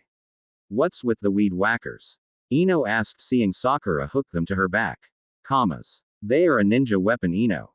Sakura said as they entered the main building. So, Ino said. Go ahead and ask. Sakura said. The Sharingan, how is it? The blonde asked. Weird, and at the same time frightening and cool. Sakura touched the eye patch she wore. Ino had brought her multiple patches different colors, she was wearing a deep red one right now. What do you mean? Ino asked watching as the pink-haired girl got some juice from the fridge and offered her some. Ino declined with a shake of her head. Well, I'm still getting used to the depth perception with one eye uncovered and compensating for the blind spot. It's frightening in how strong it is when it's uncovered, things seem to slow down. I'm still learning how to copy things, it's not as easy as everyone thinks. Kakashi-sensei has explained that since neither Naruto or I are Uchiha, we need to break down jutsus differently in our mind before we can copy them. She sipped her juice. We're missing several active lobes in our minds that would do that, so it's not a direct copy, but a mimic, and we have to remember them whereas the Uchiha's mind would just store it. And the cool part. Sakura smiled. So, Naruto, how's that going? Ino asked. Sakura sighed. We still sleep near one another, we can't sleep apart, we've tried several times. Damn Kyuubi made that link between us. Sakura thought about the talk Makoto had with them after they woke up. Explained some of the connections the Kyuubi made were permanent. We haven't really spoke much since waking up, but at the same time, Sakura looked out the window. We feel closer than ever before. She said softly. XX. Naruto sighed as Inoichi pulled away. Well, he's still asleep, and the size of a house cat. The elder Yamanaka said. By severing those connections and altering the seal, Makoto's ensured that you can still take its chakra as your own as the seal was designed for, but there should be no more problems. You won't even hear it. I didn't hear it before except when I got mad. Naruto said, his tone flat. And in all the years growing up it stole from me and handicapped me. We didn't know Naruto. Inoichi said. But now that we do, we can do checkups to make sure it never happens again. He rubbed his jaw. How is your chakra control now? Kakashi-sensei says it's perfect. A complete turnaround from before. You still having the dreams? No. Naruto says. Ever since Makoto-san did whatever she did to the Sharingan, I haven't, but I can't sleep now without. Yeah, Kakashi has mentioned it. There is a bond forged by the Kyuubi between you two. It's like a rubber band, you can't be a certain distance apart while asleep. A defense mechanism. Naruto said softly. He looked up. That's what Makoto told us. Inoichi nodded. He was surprised that the Uchiha kept returning. She had said that her cover was broken as they discovered her missing. The Hokage had ordered her to stay close. Thus far none outside of Kakashi's group and the two Yamanakas knew of her being alive. And it will stay that way for now, she had said. Every time Inoichi had seen her around the village, she had been wearing her mask. I think we'll keep these sessions to once a week for now. Inoichi said. You've gotten better since we started. Naruto nodded. Thanks to you and Kakashi-sensei and Sakura-chan. Don't let things build up again. Talk with your sensei or me. You had a lot of emotional baggage you didn't need to carry. I didn't want to be a burden to the old man, and by the time. Inoichi nodded. By the time you got to a team, you figured that it was status quo. He sighed. No more. Kakashi is here, as am I, and I think even Makoto. Naruto nodded. Don't nod, Naruto. You're not alone. The blonde sighed. Now, why don't you go grab a shower? I think Kakashi should be back from town soon. XX. Dinner at the training house was interesting with 3 adults and 3 teens. Makoto, Kakashi and Inoichi were talking quietly at one end, while Ino was holding the conversation up with the teens. So, are you guys coming back to the village soon?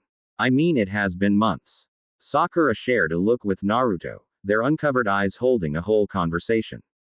It depends if sensei thinks we're ready. Well, Shikamaru and Choji want to see you both, but in Shika's words it would be too troublesome to walk all the way out here.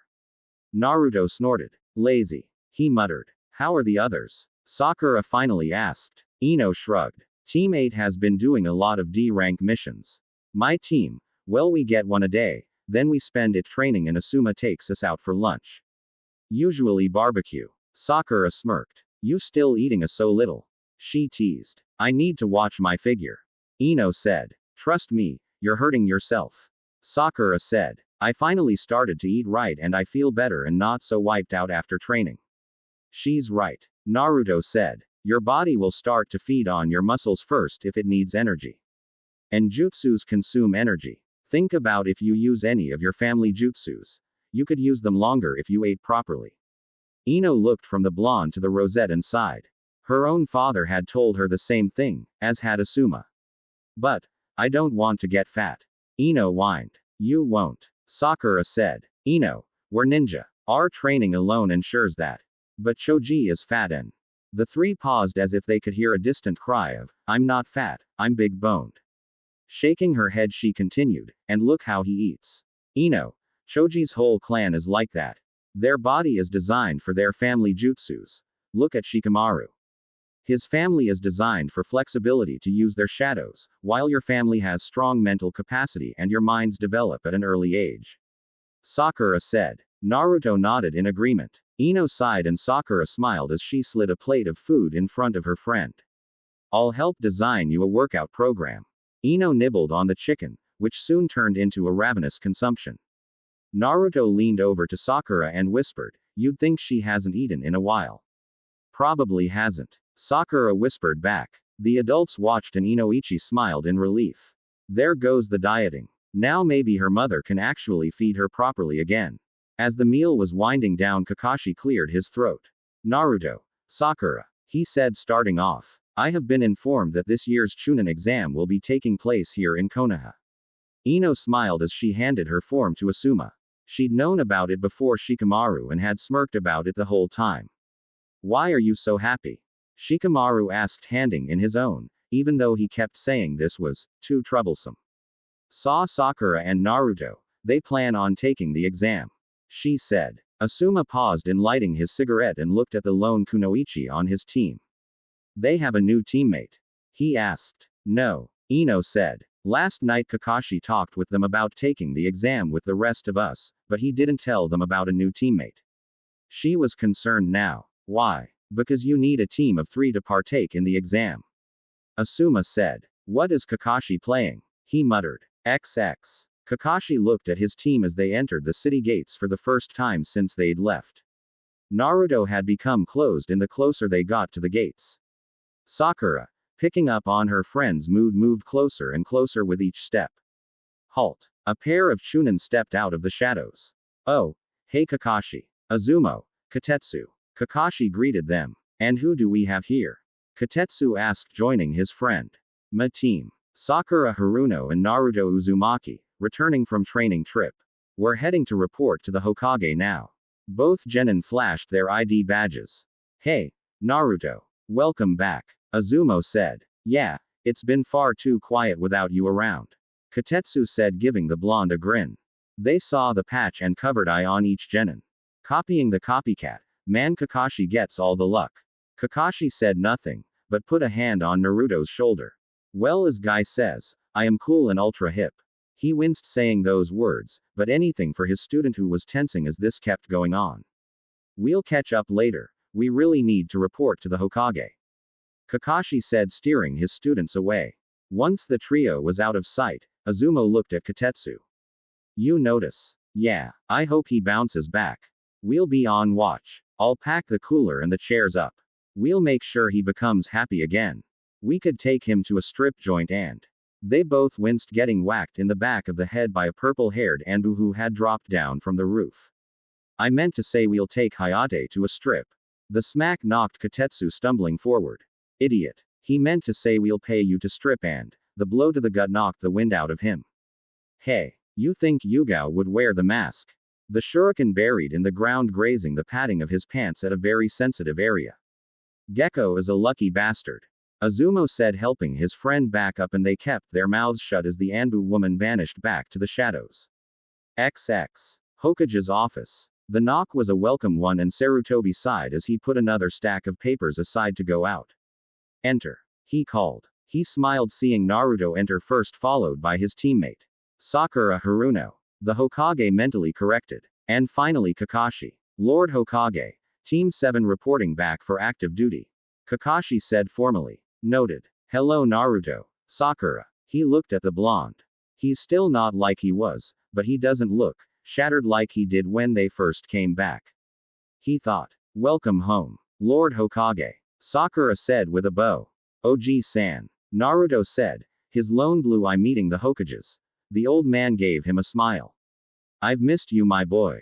He said. Missed you too. The blonde admitted, and everyone was surprised when the Hokage rose, came around the desk and hugged the blonde. Sakura felt it and knew it, but the blonde, when he buried his head in the Hokage's robes, had tears running down his cheeks. There. XX. The two had taken the couch.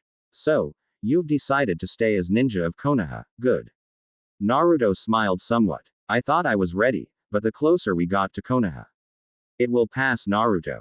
Kakashi said. We talked about this. The blonde nodded. Kakashi looked at the Hokage. I would like to enter my team in this year's Chunin exam. Sarutobi sighed. You need 3 members. What? It's been decided that a team minimum this year after last year's butchery of so many pairs or singles. The Hokage said. That was in Kiri. Kakashi remembered the report. He looked at his team. What do you suggest? He asked. Well, there are a few genin running around without teams, as they're either survivors or their teams disbanded due to members not continuing being ninjas after missions. The Hokage said, his eyes taking in Team 7. Sakura and Naruto shared a look. It's that, or you wait until the academy passes the next batch of genin next summer. Can we have a few minutes? Sakura asked. The Hokage nodded and watched as the pair went to the far side of the room. What do you think? He asked Kakashi. They will do what needs to be done. Truthfully, they won't like replacing Sasuke, but to advance they know they will need to do this. Kakashi looked at the Hokage. I want to talk with you about Makoto. The Hokage looked at the one-eyed Junin. Yes. After the Chunin exams, I request that she be assigned to Team 7. With her cover blown on her last assignment, she has nothing left in Konoha, and truthfully, I could use the help teaching Naruto and Sakura about their Sharingans. Sarutobi stuffed his pipe, and sighed. I'll think about it. They saw the pair talking. It was the most animated he'd seen Naruto since the return. XX. We can't. Naruto said. We have to. How are we going to get enough skills to finish what Sasuke wanted? Sakura argued. But taking on someone new, Naruto began. It just has to be for the exam. Sakura countered. You heard the Hokage. We need a team of 3. So they give us a third body. We take the exam, make Chunin and then ask Kakashi-sensei to get the person reassigned. Naruto looked at the pink-haired girl.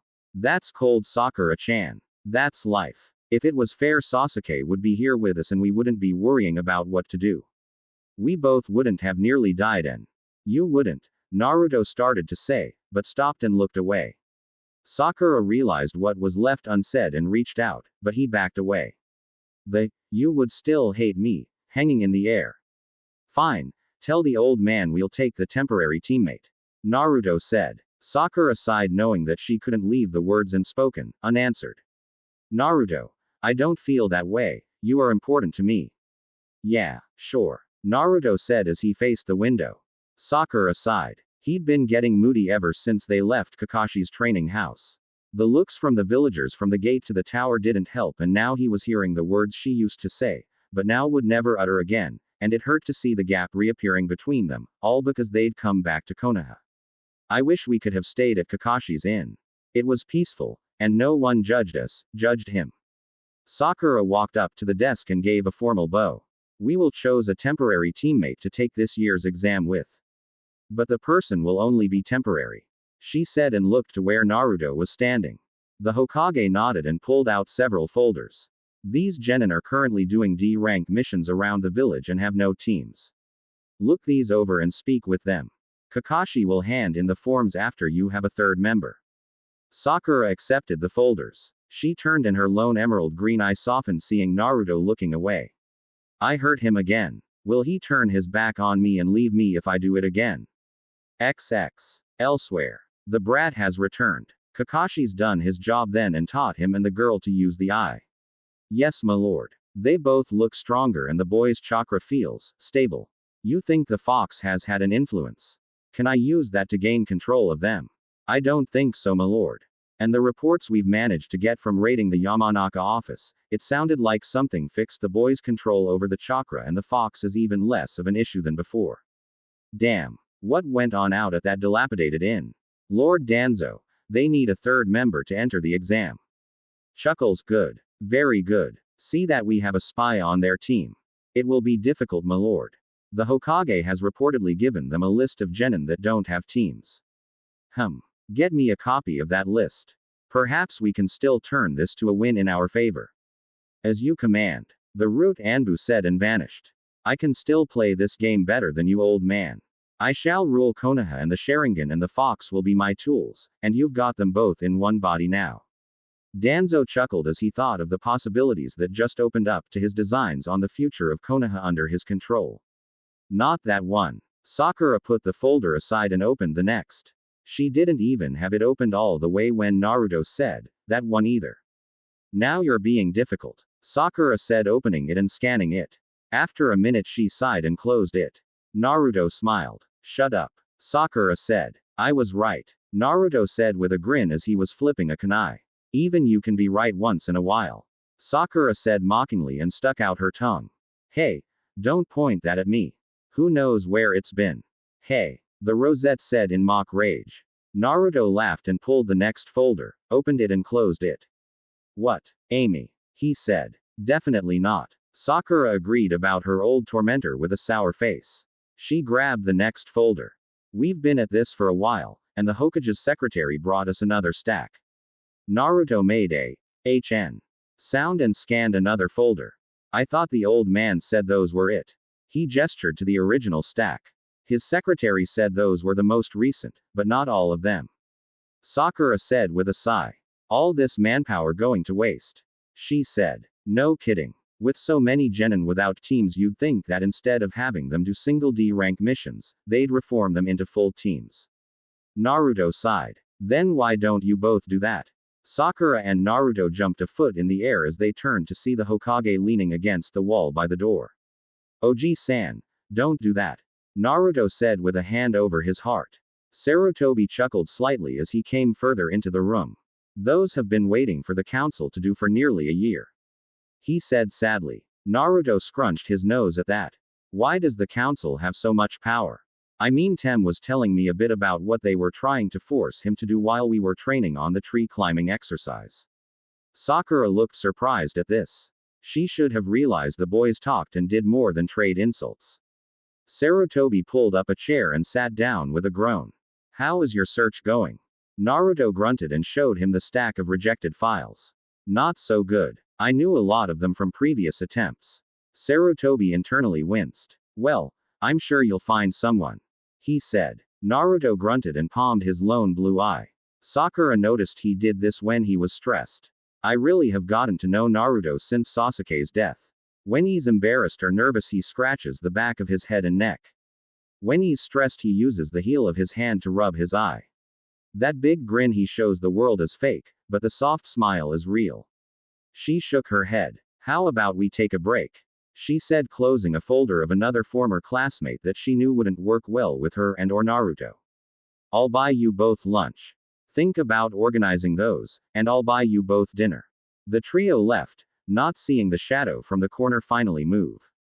A young man wearing a root uniform slipped in and placed several more files into the stacks. With a look at the room, the young man slipped away to report to Danzo and wait to see if the plan would take fruit. XX. Ichiraku Ramen Stand. The old man and his daughter were happy to see Naruto and fussed over him. They welcomed Sakura as well, and the Hokage smiled seeing Naruto's tension relax at being welcomed warmly by those who care for him. Sakura watched as Naruto inhaled bowl after bowl of ramen. She shook her head, but knew that he had a big appetite. But this is the first time I've sat and watched him eat just ramen. So, the two of you need a third teammate? Ayame asked as Naruto had finished his narrative of what had taken place. Yeah, Oji-san has us looking through files. Naruto made a face, but smiled as old man Chuki placed a fresh bowl of ramen in front of him. Eat up, he said. But, this one is on me. We were worried about you. The ramen cook said. Sakura saw it in Naruto's eye and felt it down the bond. Thanks, old man, Naruto said softly. The Hokage too gave the blonde a soft smile. Sakura realized that while she had her mother, Naruto had made his own family with this strange group of a ramen cook, his daughter and the Hokage. Naruto felt the hint of sadness and looked. You okay, Sakura-chan? He asked. I'm fine. Just thinking, she said. Naruto knew better, but he also knew that Sakura would talk in her own way and time. XX. It took 30 bowls, but Naruto finally pushed back from the counter and patted his full belly. Sakura watched as the Hokage paid the bill. Naruto was still chatting with the cook. Sakura. The green-eyed rosette-haired girl turned. Yes, Ayame. If you're looking for a partner, might I make a suggestion? Sakura nodded. Any help would be appreciated. Well, this is a temporary partner, right? Ayame asked, to which Sakura nodded. I suggest then, there's a genin who hasn't been on a team in a couple of years. She usually trains at night at Training Ground 13. Sakura was surprised by this. Why? I mean, why has this person stopped doing missions and such? Ayame closed her eyes. It's a sad story. Several years ago, her whole team was killed. Her Junin sensei, and her teammates who were her best friends. She quit that day. What's her name? Sakura asked. Ayame shook her head. If she wants you to know, she'll tell you. But she usually goes by the name Raku. She wears a mask and is a private person. But she is skilled enough to help you in Naruto. Tell her Ayame sent you and she'll help. The waitress looked over her shoulder and smiled. She won't judge Naruto-kun. She said, and that sealed it for Sakura. XX. It had taken most of the afternoon for them to sort the various files into teams. Once they were done, Naruto said he'd meet her for dinner. He wanted to talk with the Hokage and he'd drop off the files. Sakura nodded distractedly. I'll meet you later. She agreed and left. Naruto could feel her distraction, but he could tell that she was closing it off thanks to the training they'd gotten from Inoichi and Makoto. With a shrug he went to tell the Hokage that none of the available genin were acceptable to him, nor Sakura with the amount of personality issues. I guess we'll have to wait till next year. Naruto thought. XX. Training Ground 13. Sakura made her way and stopped seeing a female going through the motions of a kata of an unknown taijutsu. Ayame was right. She's wearing a mask and cowl, you can't tell who it is. Sakura thought. Hello. She called out. Who goes there? The figure that Ayame called Raku demanded. I don't want any trouble. My name is Sakura. Ayame told me how to find you. She said, entering the training grounds and stopping several feet away. Ayame. Raku said. And why would she send you to find me? My teammate and I need a third member to take this year's Chunin exam, and. Not interested. Raku said and started to turn away. Wait. Ayame said you could help. It's just for the exam, Sakura said, trying to stop the masked nin from leaving. Just for the exam? Raku asked, her voice muffled by her mask. Yes. I want to find someone who won't judge my other teammate. And who is your other teammate that would prevent you from asking a more active genin? Raku asked. Naruto. Naruto Uzumaki. Sakura said. Raku remained quiet and Sakura figured that she wasn't going to agree. I'm sorry to disturb you. Sakura turned and took several steps. Wait. She turned back to see Raku standing with arms crossed. I will be your teammate for the exam. Really? Why did you change your mind? Sakura asked. My reasons are my own. What training ground? And time? What? We need to work on some tactics and spar to know what we can do so we can compensate during the exam. Raku said. Oh, training ground 7. Sakura said. Naruto and I usually start at 7.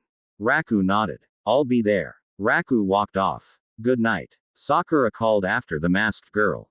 And thank you. Raku waved a gloved hand before vanishing from sight. Sakura smiled and hurried home. Wait until I tell Naruto-kun. He'll be happy we can take the exam. XX. Kakashi had watched the whole thing from the safety of the trees and masked his chakra. You're playing a dangerous game, he said, looking at Raku, who appeared on a branch near him. They need help, and it's something I can do for him. The masked girl said. How do you think he'll react if? No, this is Naruto we're talking about, when he finds out. Raku shrugged. He'll be excited and rant a bit about people keeping secrets from him. I'll explain and he'll be fine. Kakashi sighed. I hope you're right. He moved to go, but Raku's muffled voice stopped him. Be on time, Kakashi, or I will burn your book collection. His eye widened and he turned, but Raku was really gone this time. Strange girl, he muttered before leaving, deciding to get a good night's rest. He hadn't told her or anyone outside of Asuma and Inoichi that he hadn't touched his books since Sasuke's death, and he hadn't been late since then either. She'll find out soon enough, he thought.